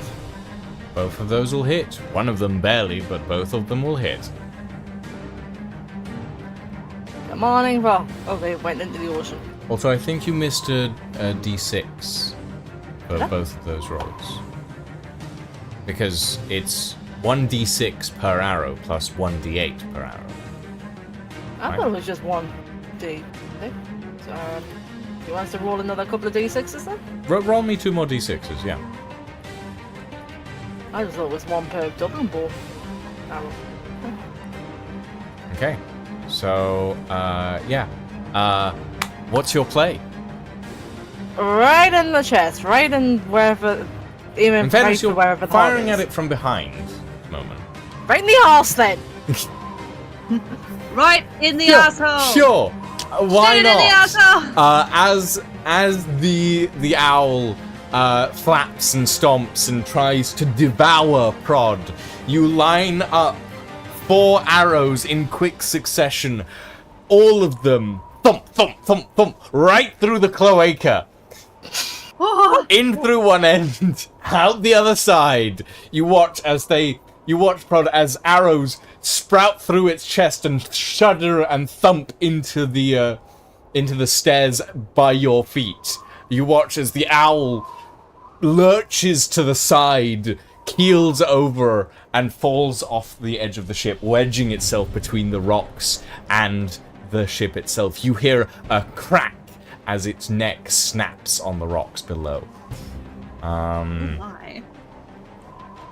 Seeing this happen, well, actually, it's not its turn yet. Kazma, onwards. Kaz needs to see if he can get his breath attack back. Which he don't. How high? Oh, right ruler this time, Jesus. That's 70. He could fly up there and bite it. Yeah. He could. Yeah. Because we don't have a breath attack, so Right. he's just gonna fly up and nibble on an owl. Okay. Yeah, sure. Roll me a bite. I rolled a hit, don't I? Try and... Like, that's okay. That does not hit, no. Now, Visera is up next. Who's gonna go? Sorry, let's try this one, and is going to roll another intelligence check. Stop, babes. Oh. Okay, So- that's actually relatively good. Hey, Dusty, do you want to come in and take over, or are you good? we still have an hour of session left if you want to join us. The DM's been rolling like hot garbage, which means you've been rolling like hot garbage. Yeah, I have not been rolling very good today, I'm sorry to say.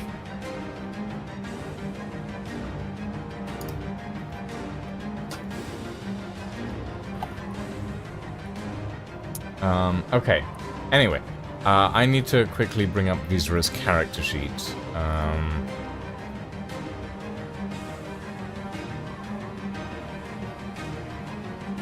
So that I can see... Here we go.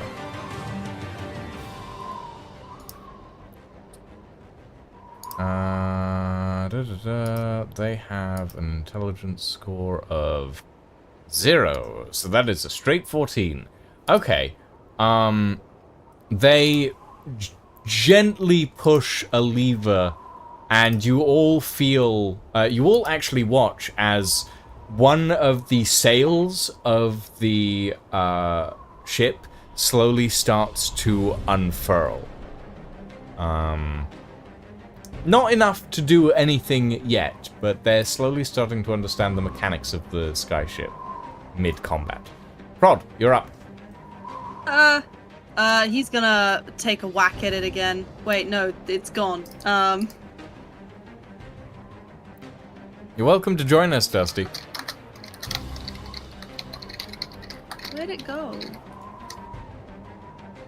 Let it go. Let it go.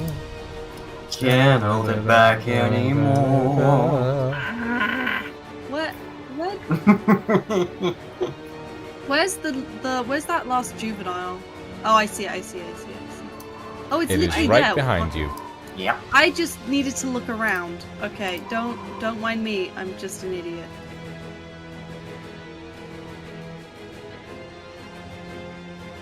And why no in focus? Why now no in focus? I don't understand how to use Tailspire. Oh, there we go. Why? Okay. Can I hit it? No, I can't hit it. It's too high. Is it too high? It is flying at the moment, yeah. It's like 15 feet off the ground at the moment. I'm not gonna tell it to get back down here, because I feel like that would be stupid. Surprisingly.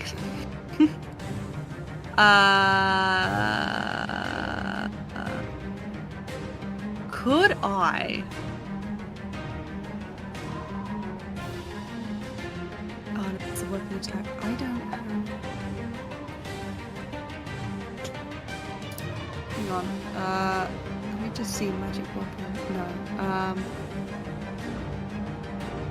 I think I'm going to... He can't do shit. He's a melee guy. Okay, he's gonna focus on getting people off the ship that's obviously going to start damaging, being a bad decision overall. So... Well, Vizra seems very excited at the controls, so... yeah, he's gonna pick up Vizra. Okay, so you're gonna run over to Vizra. Gonna pick them up, and I'm going to hurl them at the cliffs. Okay. With the intention of letting them grab onto the cliff and being like, "Danger, child!" Okay. I'm strong enough to throw Vizra, right? Yeah. You'll have to roll me a Hello. strength check. Okay, that's doable. I'll give you a strength right now. That's a 21. It's 21. Okay. You pick up Vizra, who is trying desperately to keep a hold of the controls. As you do, as they're pulled away from the control that they were slowly pulling down, they wrench down as you're pulling them away. And the mainsails of this ship billow forwards. The wind suddenly catches the entire ship. You hear a creak as the ropes, as two of the ropes that are securing it snap. You throw Visera off the ship, and they manage to catch onto the wall. Just as you feel the deck underneath you slide to the left. And I move... And then take a step to the right. Okay. And then put its hand on its hips. Oh god, really? The ship turns into a mech and does the time warp. Okay. I moved 14 feet to get to Visera. So I'm going to move 15 feet towards the edge of the ship. You can get to the edge of the ship. And that's as far as you can go. I believe I can use my bonus action to jump onto the cliffs. You could... Does my Let bonus me action check. eat? Okay. You use your action to throw Visera. So...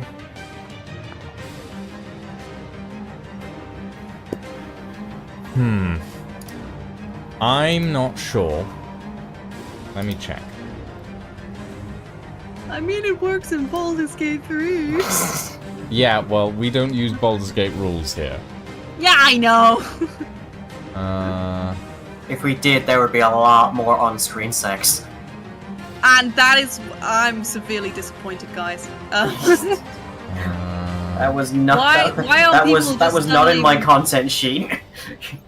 removing their underwear constantly. Look, I need to walk into camp naked. Jumping counts as movement, not a bonus action. Okay, then I don't do You that. can use your strength score to tell how far you can jump, but it still counts as movement. Okay. So So then I you don't do cannot that. jump. And instead I turn around and get ready to hit the owl again. Okay.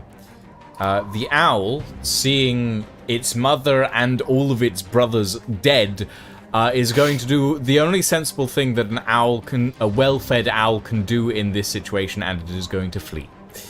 And it is going to run away.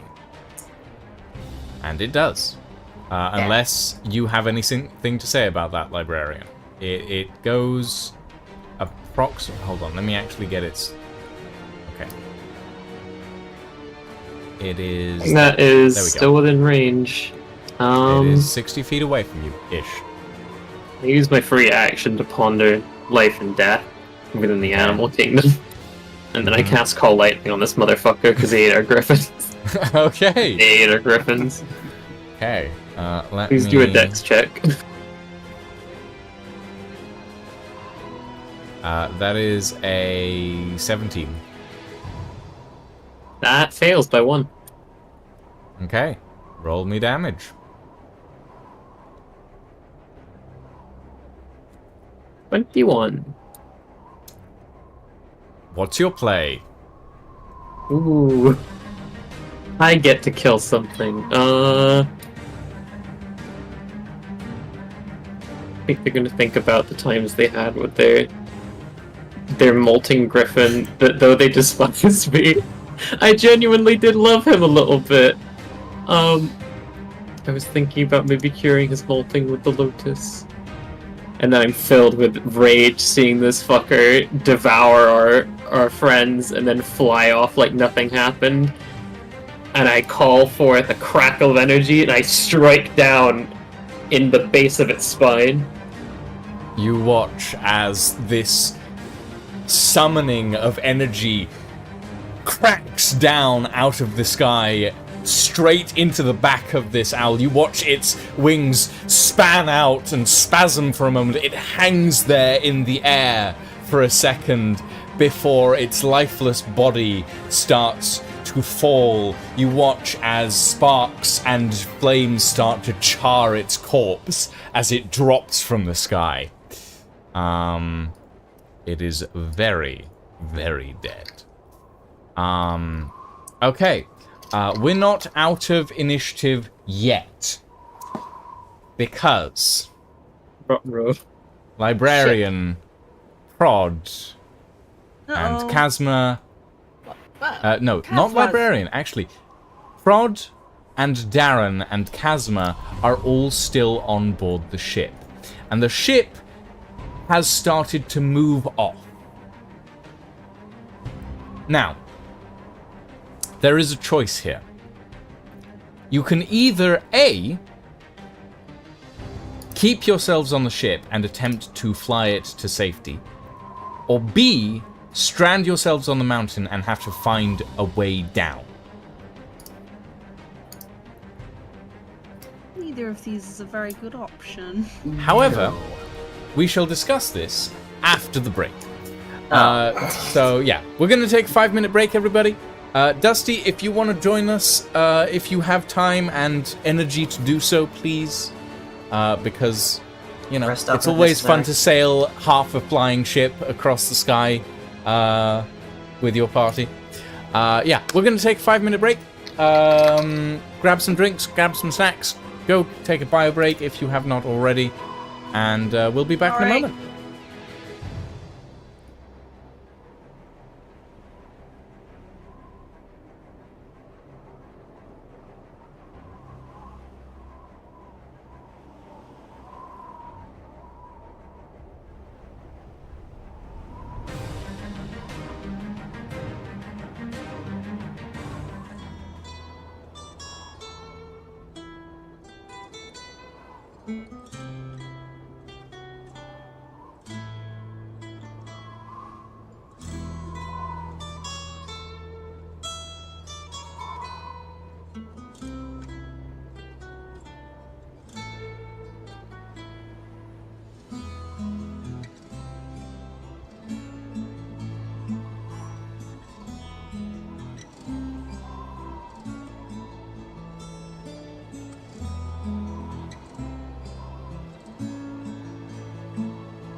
What?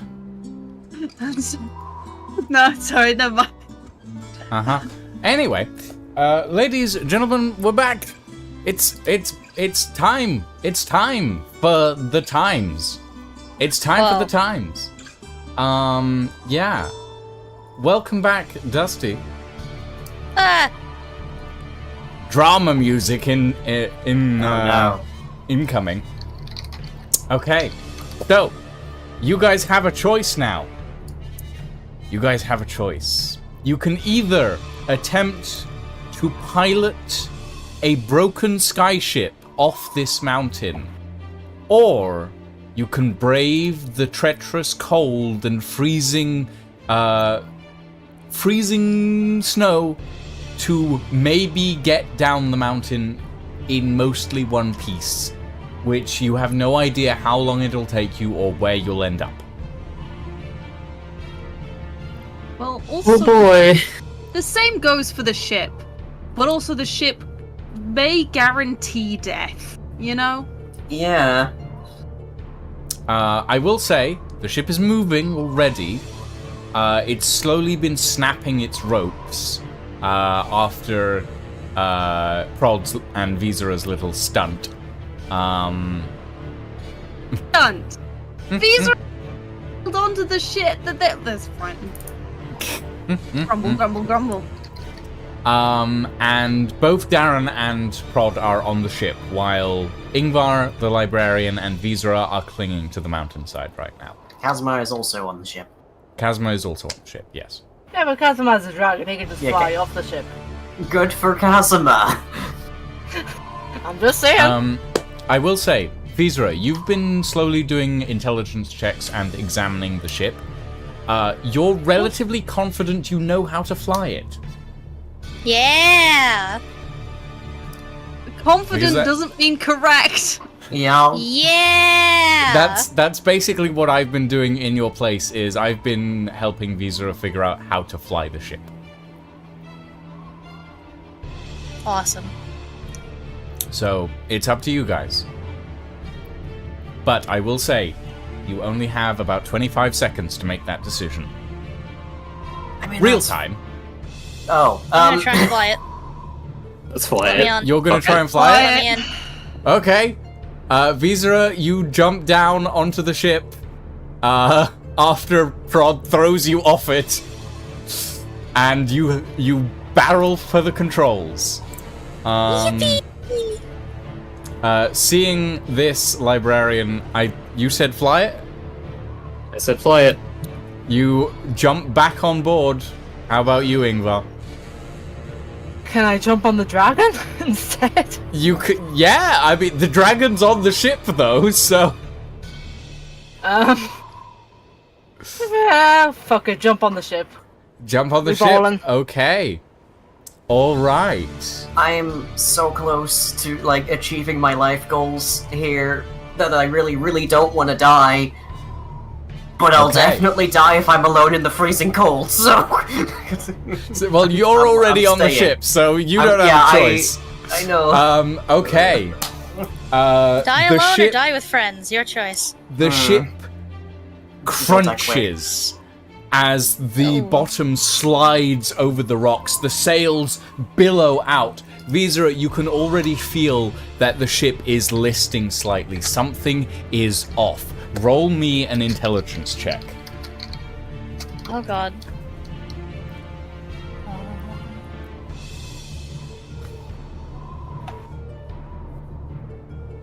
7. 7. Okay. You Oh no.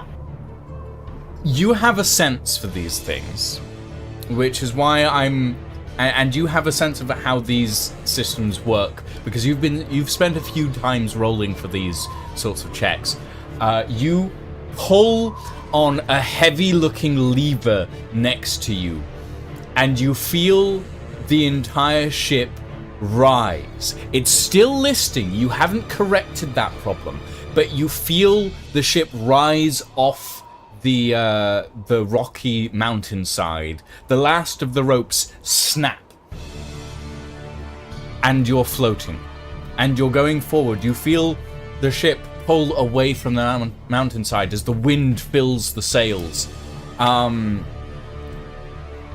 Darren, you see parts of the rigging that are attached on one side are straining against the wind that is pushing the sails at the moment. And you notice that there is only half the rigging left. The other side is completely bare. There is nothing connecting the mast. This, as far as you can tell, is the reason that the ship is slowly listing to one side.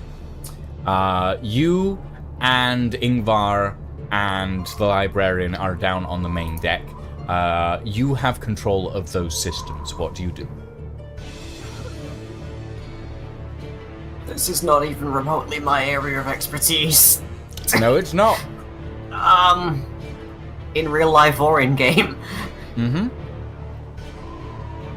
Can I make an intelligence check to hazard Yeah. a guess what the best course of action Sure. is? Go for it. Hip. Okay, that is a 22. 22. The best course of action, as far as you can tell, as you're watching the mast, you realize that it's slowly cracking as well. The best course of action is to find a way to tie it down to the side that is essentially disconnected. And you can see ropes lying across the deck. There are hooks and like iron cabling ties that are set into various parts of the edge of the ship, but that just don't have any rope in them at the moment. So there is stuff you can do. Yeah. I start trying to tie the mast down then. Okay. Ingvar, librarian, what are you two doing? Can I help? Yep. That? Please. Yep. Yeah. Librarian? He runs over and try and help. I cast guidance. You cast guidance. That's good. Okay. I mean, it's helpful. Ingvar or It's a Darren, glaive, one of the two of ooh. you, roll me strength with advantage, and then add guidance. Both of us? Did you say that? One or the other. Who's got more strength? Well, I'm at +0, so... I'll do it. I'm at a +4. Okay. Okay. So roll me strength with advantage. Good. I'm glad advantage exists. That second one. Ooh! Oh. That's a 24. Whiplash. Roll me guidance as well on top of that. Add a d4. Wherever that's just gone.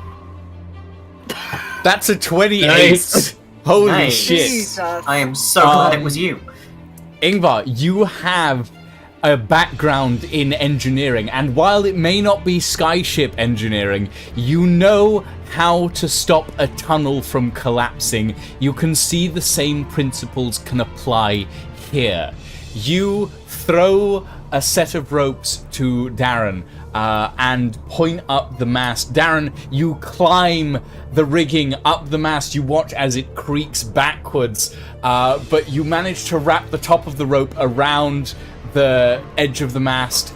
Ingvar, down on the ground or down on the deck, you lash these ropes through this set of iron sort of hooks that are sunk into the rail, and you pull with all your might, and you watch as the creaking mast slowly sets itself back into place. The splintering section heals back together, not permanently, but enough to keep you going. The ship's listing rights itself slightly.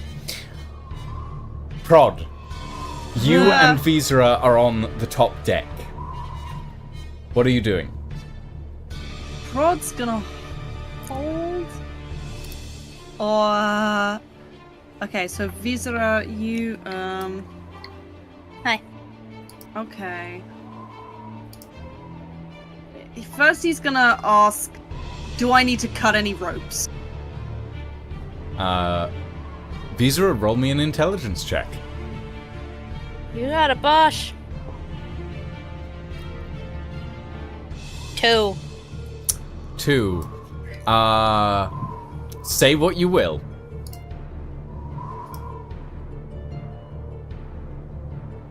No.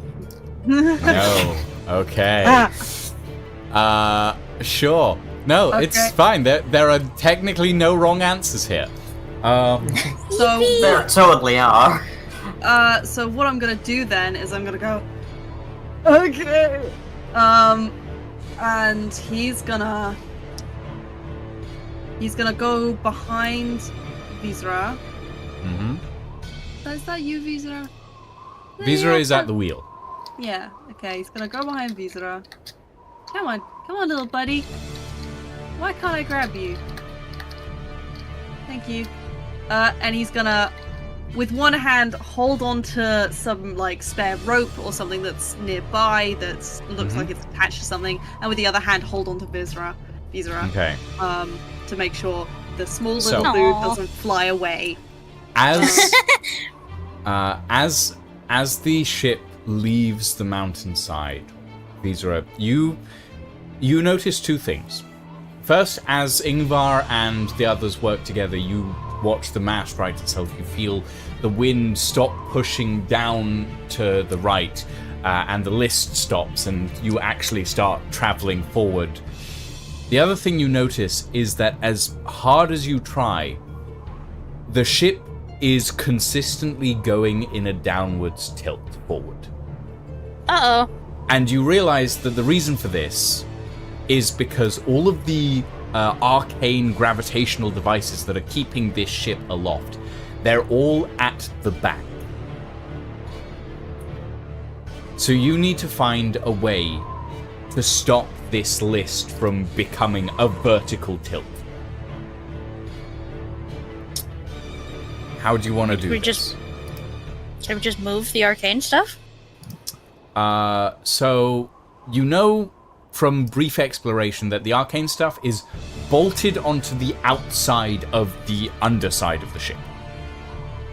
Great. You actually, Darren, know that because you were the only one who went down to the front of the ship. You know that on the inside of the front of the ship, there was a large arcane engine of some sort that was non-operational, as far as you can tell, but it was on the inside underneath the ship. And you also know that some form of arcane engine was underneath in the middle of the ship as well, but that one is off as well, at least as far as you can tell. Visera, you did not see that one. However, there are still things you could do here to abate the effects. The helm that you're at has like 4 degrees of 4 different like axes of movement. It has left and right, and then it has forwards and back. You can actually pull the helm forwards and back. Oh, good. However, you're not sure what forwards or back does. One way to find out. Okay. Yeah, I'm gonna guess back is probably a good thing, because I'm guessing going forward is gonna tilt us even more. Yeah. Unless the controls are inverted. Why would they fly inverted? I don't know. Some people do. Yeah. Video game default settings. Since I had my magic vision on when we entered the ship, do I know where the engine is from, like, the latent residuals there? Because I remember you describing something like crackling, or it's like some kind of... You know where the gravitational cores that are active are, and they are underneath the ship at the back. Could I make an intelligence check to see if I'd know where the kind of engine is? Yeah, sure. Roll me intelligence. 9.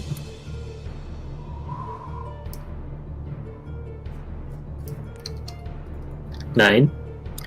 9? Yep. Okay. With a 9, you... It takes you longer than you'd like. You do eventually manage to find the engine, but the main reason you couldn't find it using magic vision is because it is completely shut down at the moment. But it is basically in front of the main mast under the deck, mounted to the top, essentially. Imagine like the flight cores in Worlds Adrift. Yeah, okay. Do I have time to make another check to attempt to start this up? Yeah, you do. You do feel the floor slowly slanting further and further forward. In the meantime, while you're doing that, Visera, what's your choice? What am I doing?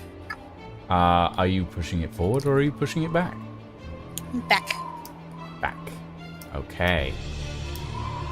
So, you push the...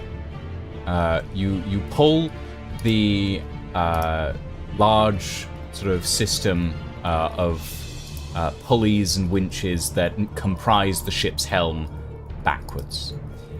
And for a moment you're worried that nothing's happening, but this is a large ship. It takes a lot to get it to move.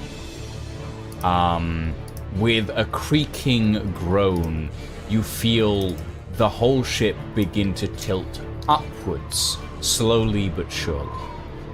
It's not a permanent solution, but it will keep you stable for now. Yippee! Okay. Suddenly, actually, somebody roll me a d20. Uh-oh. Okay. Who's had the best luck so far? 18. Darren has the best luck. Look at that. I don't have the best luck. I have just rolled a metric heck ton of d6s today. Okay. So, very quickly, I'm going to 18 is move good, you all right? off of this. Oh. This is the Uh-oh. static. Oh no. Whoops. Oh no. Oh god. Oh no. And this is the active. Goodbye, friends. Oh boy. This is where I Oh, can no, we're do a dancing. follow camera. There we go. Just double tap your portrait on the corner. Okay. So this is the active ship that is currently sailing out over the void. I will also. Okay, so who rolled that d20? Has it been rolled Me. yet? That was me, and it was 18. 18. Okay. You feel the winds at your back increase. The speed of the ship increases in kind.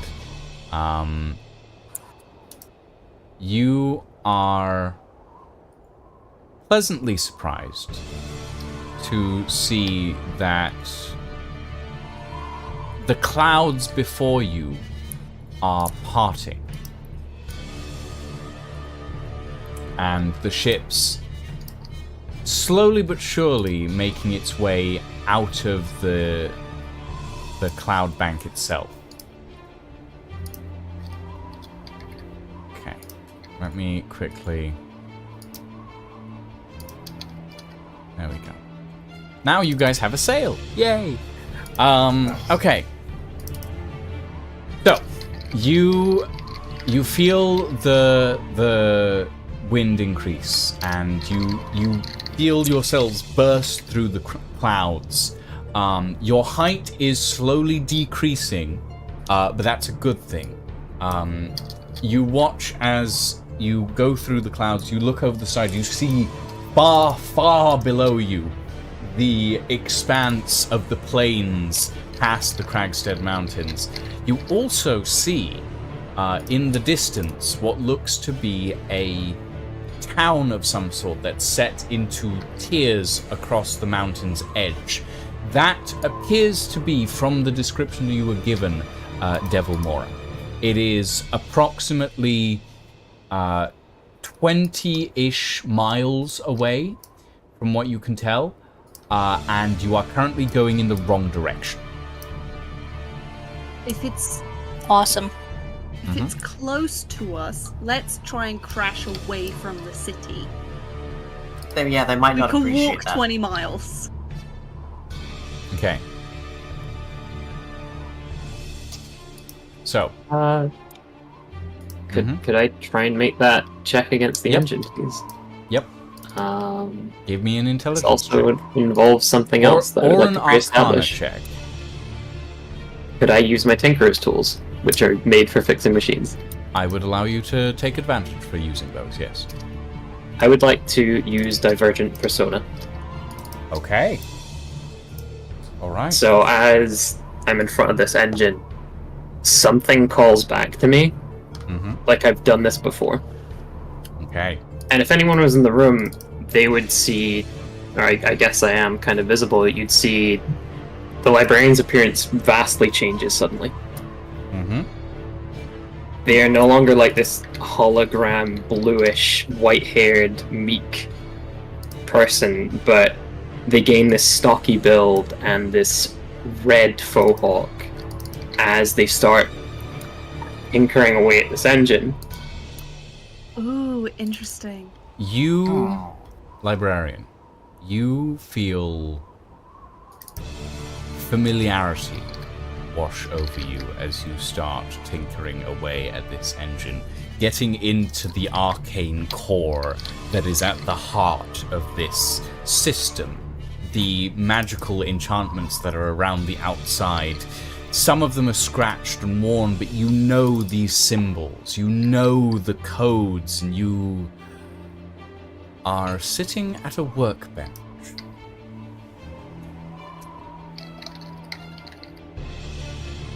You are sitting at a workbench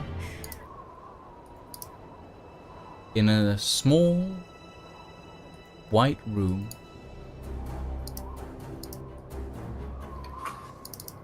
And there is tools strewn across the table.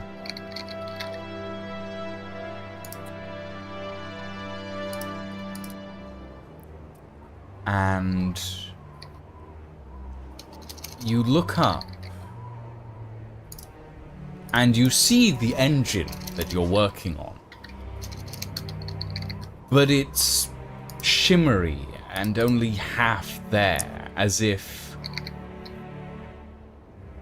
a phantasm of memory, except that you're in a memory and what you're seeing is reality. And you look around, and to your left there's a young apprentice, perhaps? Maybe 23 years old, human, brown hair, who looks up at you, holds up this curved instrument with arcane sigils all across its surface, and you feel yourself nod. And you look to your left, just as you hear a heavy door open and a heavy wooden staff walk, a man with a limp walk into the room, the clank, clank of this heavy wooden staff with a brass tip, and you recognize the sound. You turn, a man wearing a heavy, wide-brimmed hat, a long grey beard, sparkling blue eyes, a wise smile. Or at least, you thought it was wise once. And you look across at the engine, and you press a final piece in. What was your roll? 35 because of Divergent Persona's doubling. Okay. Wow. You press a final piece in. The engine lights. You see the crystal at its heart glow brightly. Visera, you feel the change at the helm instantly. The entire ship's front starts to rise faster, and you have to struggle to adjust, pushing the wheel back, balancing out the ship. You, librarian, look to your left again, and all you can see is wooden wall, where the edge of the ship is. The large, mounted, heavy ballista pointing out the side. You could swear that you can still see the faint glimmer of that prideful, sinister smile floating in the air. Visera, Ah, you still haven't figured out how to turn the ship yet. You are going in a straight line, and you've been going in a straight line for a little while now. You can go left, you can go right, you think. You want to try? sure. Okay. Which direction are you turning? Left. Left. You start pulling the wheel left, and you suddenly feel a thump as whatever the wheel is turning is hitting something. Possibly a piece of rock that was lodged in the rudder when the crash happened. The ship is turning just very, very slowly. At this rate, you'll probably travel a good 30 miles before you even begin to be able to turn properly. Great. It's gonna do a very wide circle. What do you guys want to do about it? Panic. Panic? I mean, Do you we have can many panic about it, alternatives but there's here? nothing really to panic about at the moment. You're actually flying relatively stably. Do I notice the rudder's jammed? As you climb back on deck, you don't notice it because it doesn't feel like anything's happening. But if Visera tells you, you would know. Yeah. Yeah? Yeah. Yeah. Yeah. Yeah. Yeah. Okay. So yes, you are informed that the rudder feels like it's jammed. Okay. I come we up on don't deck. know. There's a person you've never seen before wearing the librarian's clothes. Yeah, you see on deck, in the librarian's heavy blue robes, is a man with bright red hair and pale skin. No, we've seen them before. I've seen them before. You've Yeah, seen them really before. briefly. No one else has. Prod those. I go, ah! Oh, it's fine. It's them.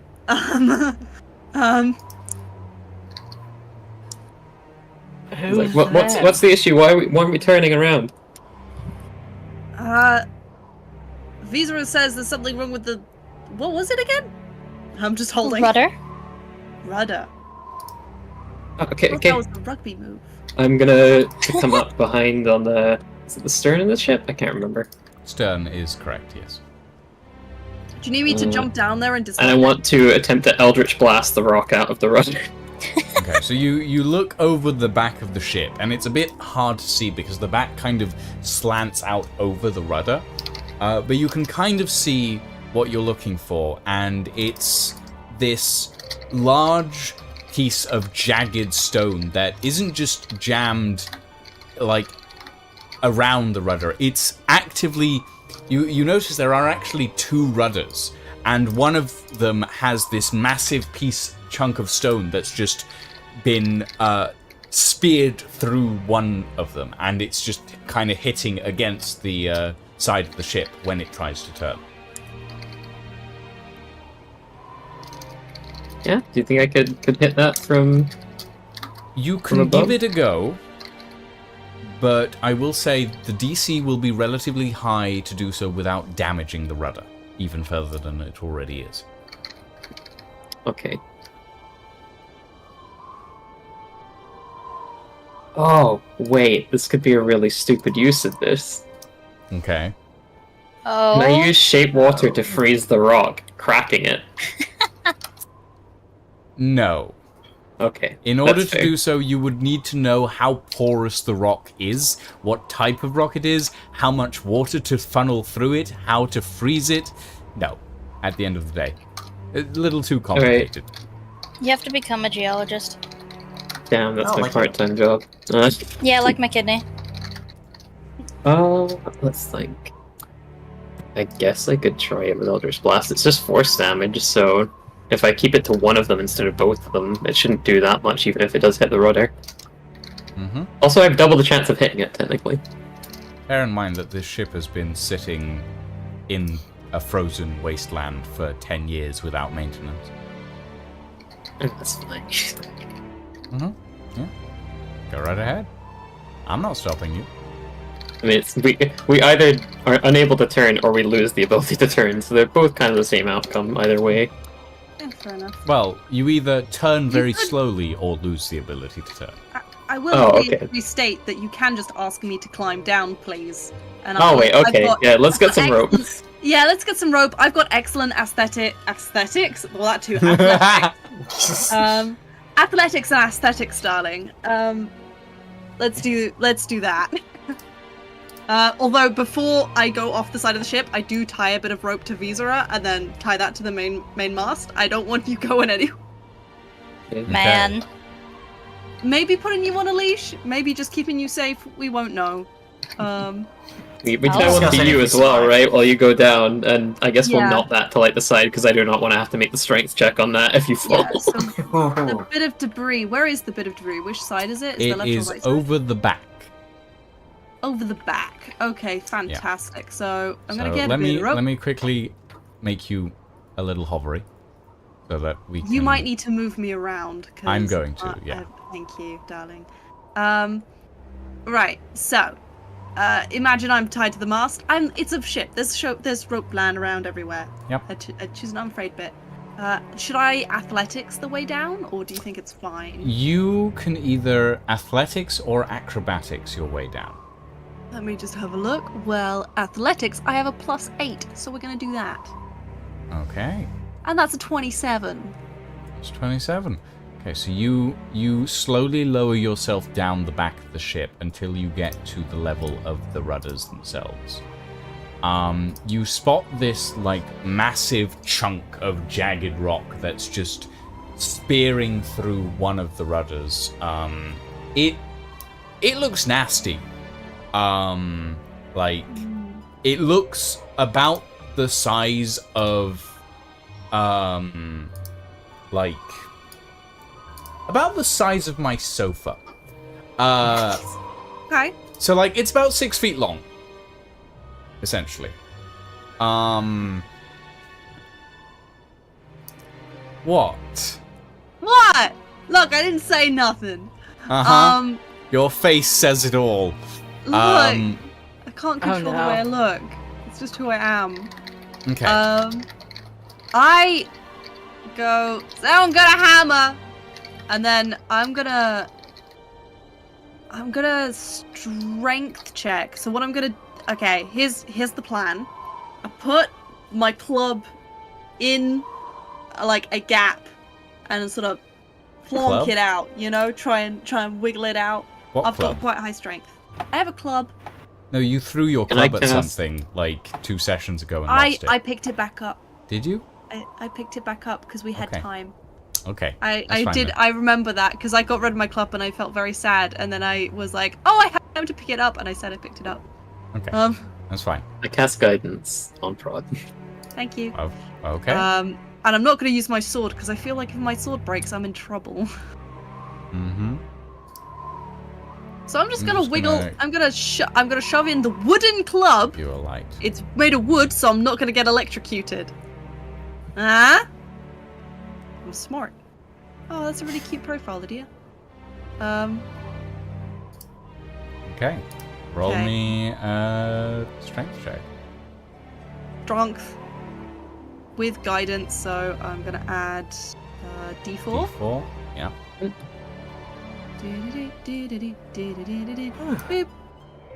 That's a 17. Okay. Does that do anything? It takes a bit. And it's not easy by any means. It's a 6-foot chunk of jagged rock with small flecks of red in it. You do manage to get it loose, and eventually you manage to push it out with your hands after levering it with the club for a minute. I would like you to roll me a... Like, as you push this piece of rock, you do feel one of the jagged shards cut against your palm as it drops away. I'd like you to roll me a Constitution saving throw for me. Owie. Yeah, sure.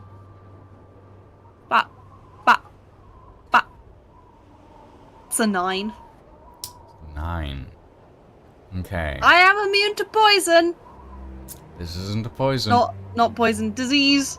It's not I a can't get disease. tetanus. It's not a disease either.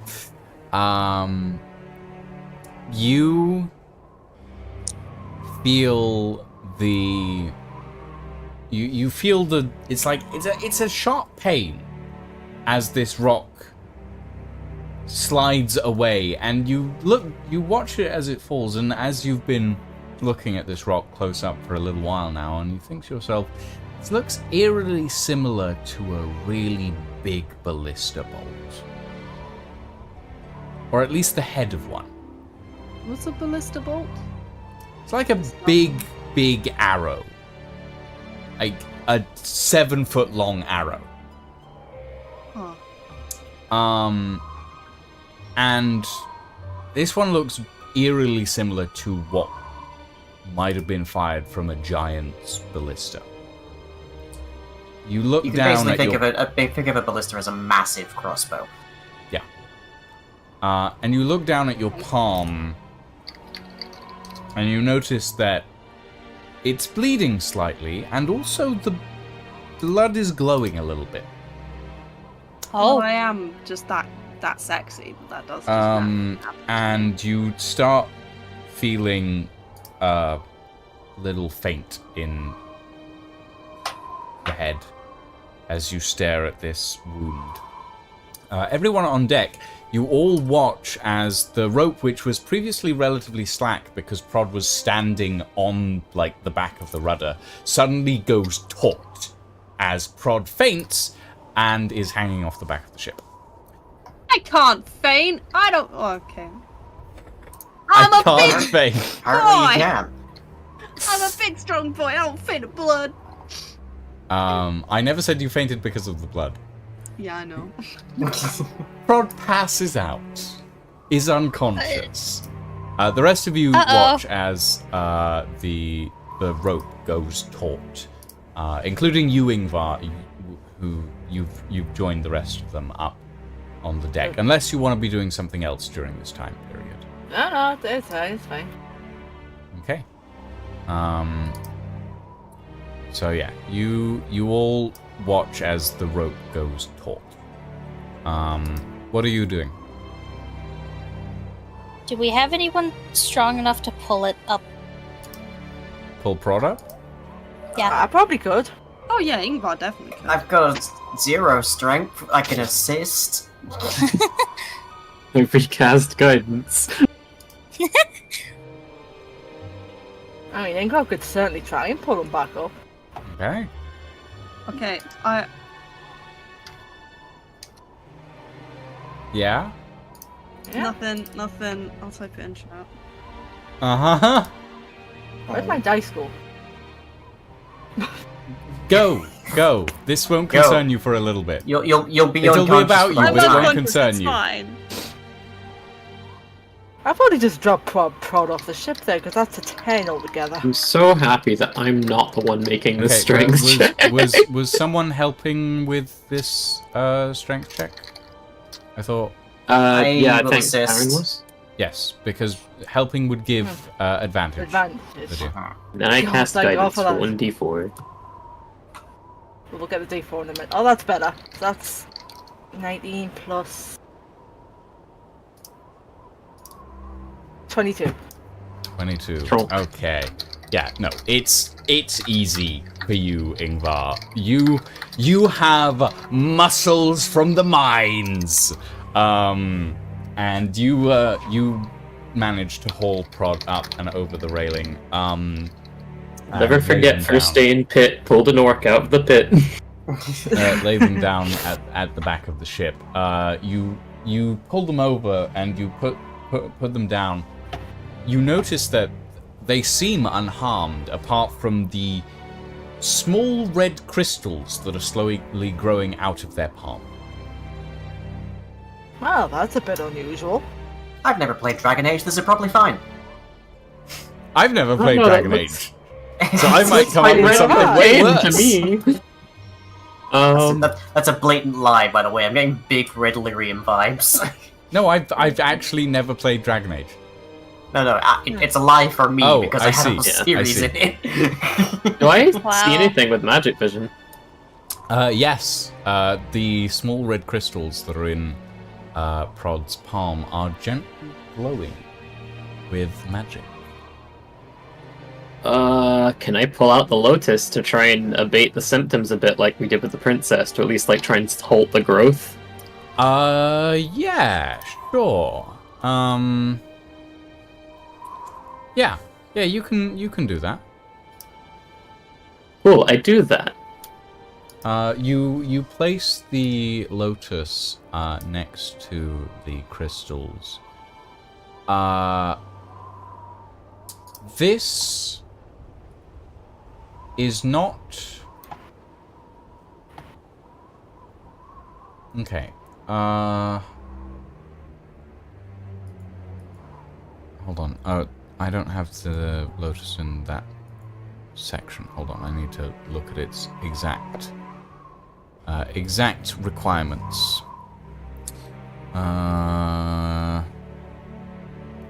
Everlasting lotus.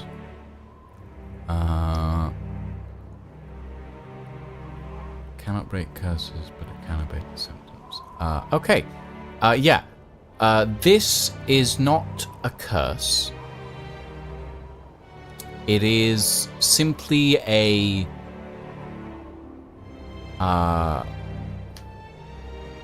shall we say, a magical effect. So there is no symptoms that the lotus can identify to abate, essentially. Oh boy, if only I had a single spell slot. You do watch as as you bring the lotus closer to this red crystalline substance, it starts to... Like, as you bring the lotus down, the red crystalline substance, instead of starting to spread out, slowly starts to build itself up in this, like, spiral pattern as it tries to reach for the lotus. I yoinked the lotus away. The crystal starts to sort of spread out across Prod's hand, and then slowly starts to move towards Prod's armor. Oh boy. Do we cut off the hand? One second. Hey person whose character this is. Oh wait. Okay, hey, so we should probably cut off Prod's hand. Yeah. I don't think that they'll mind. I think that's totally fine. Yeah, you know, like I would want no hand as well. It's probably cool not hook. their least favorite hand.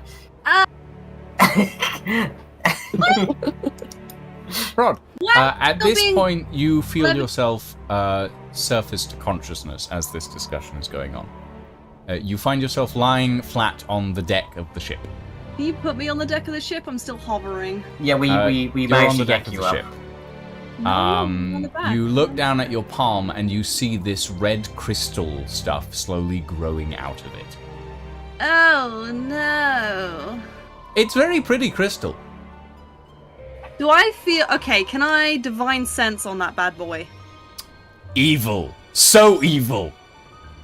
Right. Do you have anything that can like Let me look. stop evil?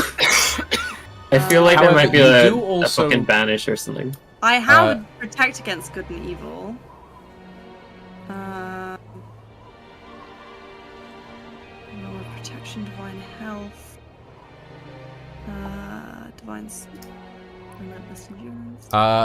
Also, Librarian, you notice that the school of magic that this substance seems to belong to is transmutation.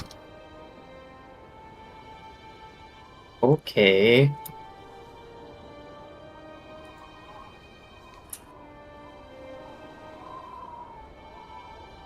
Well, okay, here's the thing. We already have an arm, right? We can't feed it another arm. That's not how this works. I feel like this is more like... No, I'm saying we could start an arm collection. Okay. Yeah? I feel like we should at least try protection from good and evil before we chop off the arm. Okay, let me see. Come on. Absolutely none of my Protection spells from are the good and least bit of evil. help Let's for have a you. look.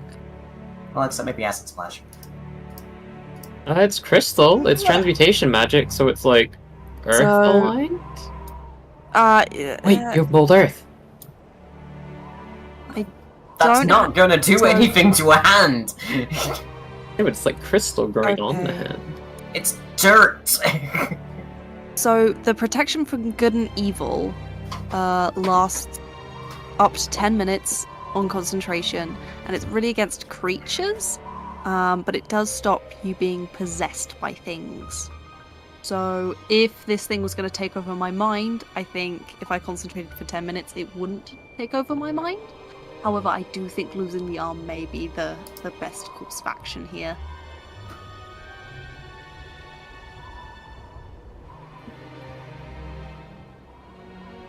Okay. Someone show up! I have a very silly idea. What? How long is this ship? So the section of the ship that you are on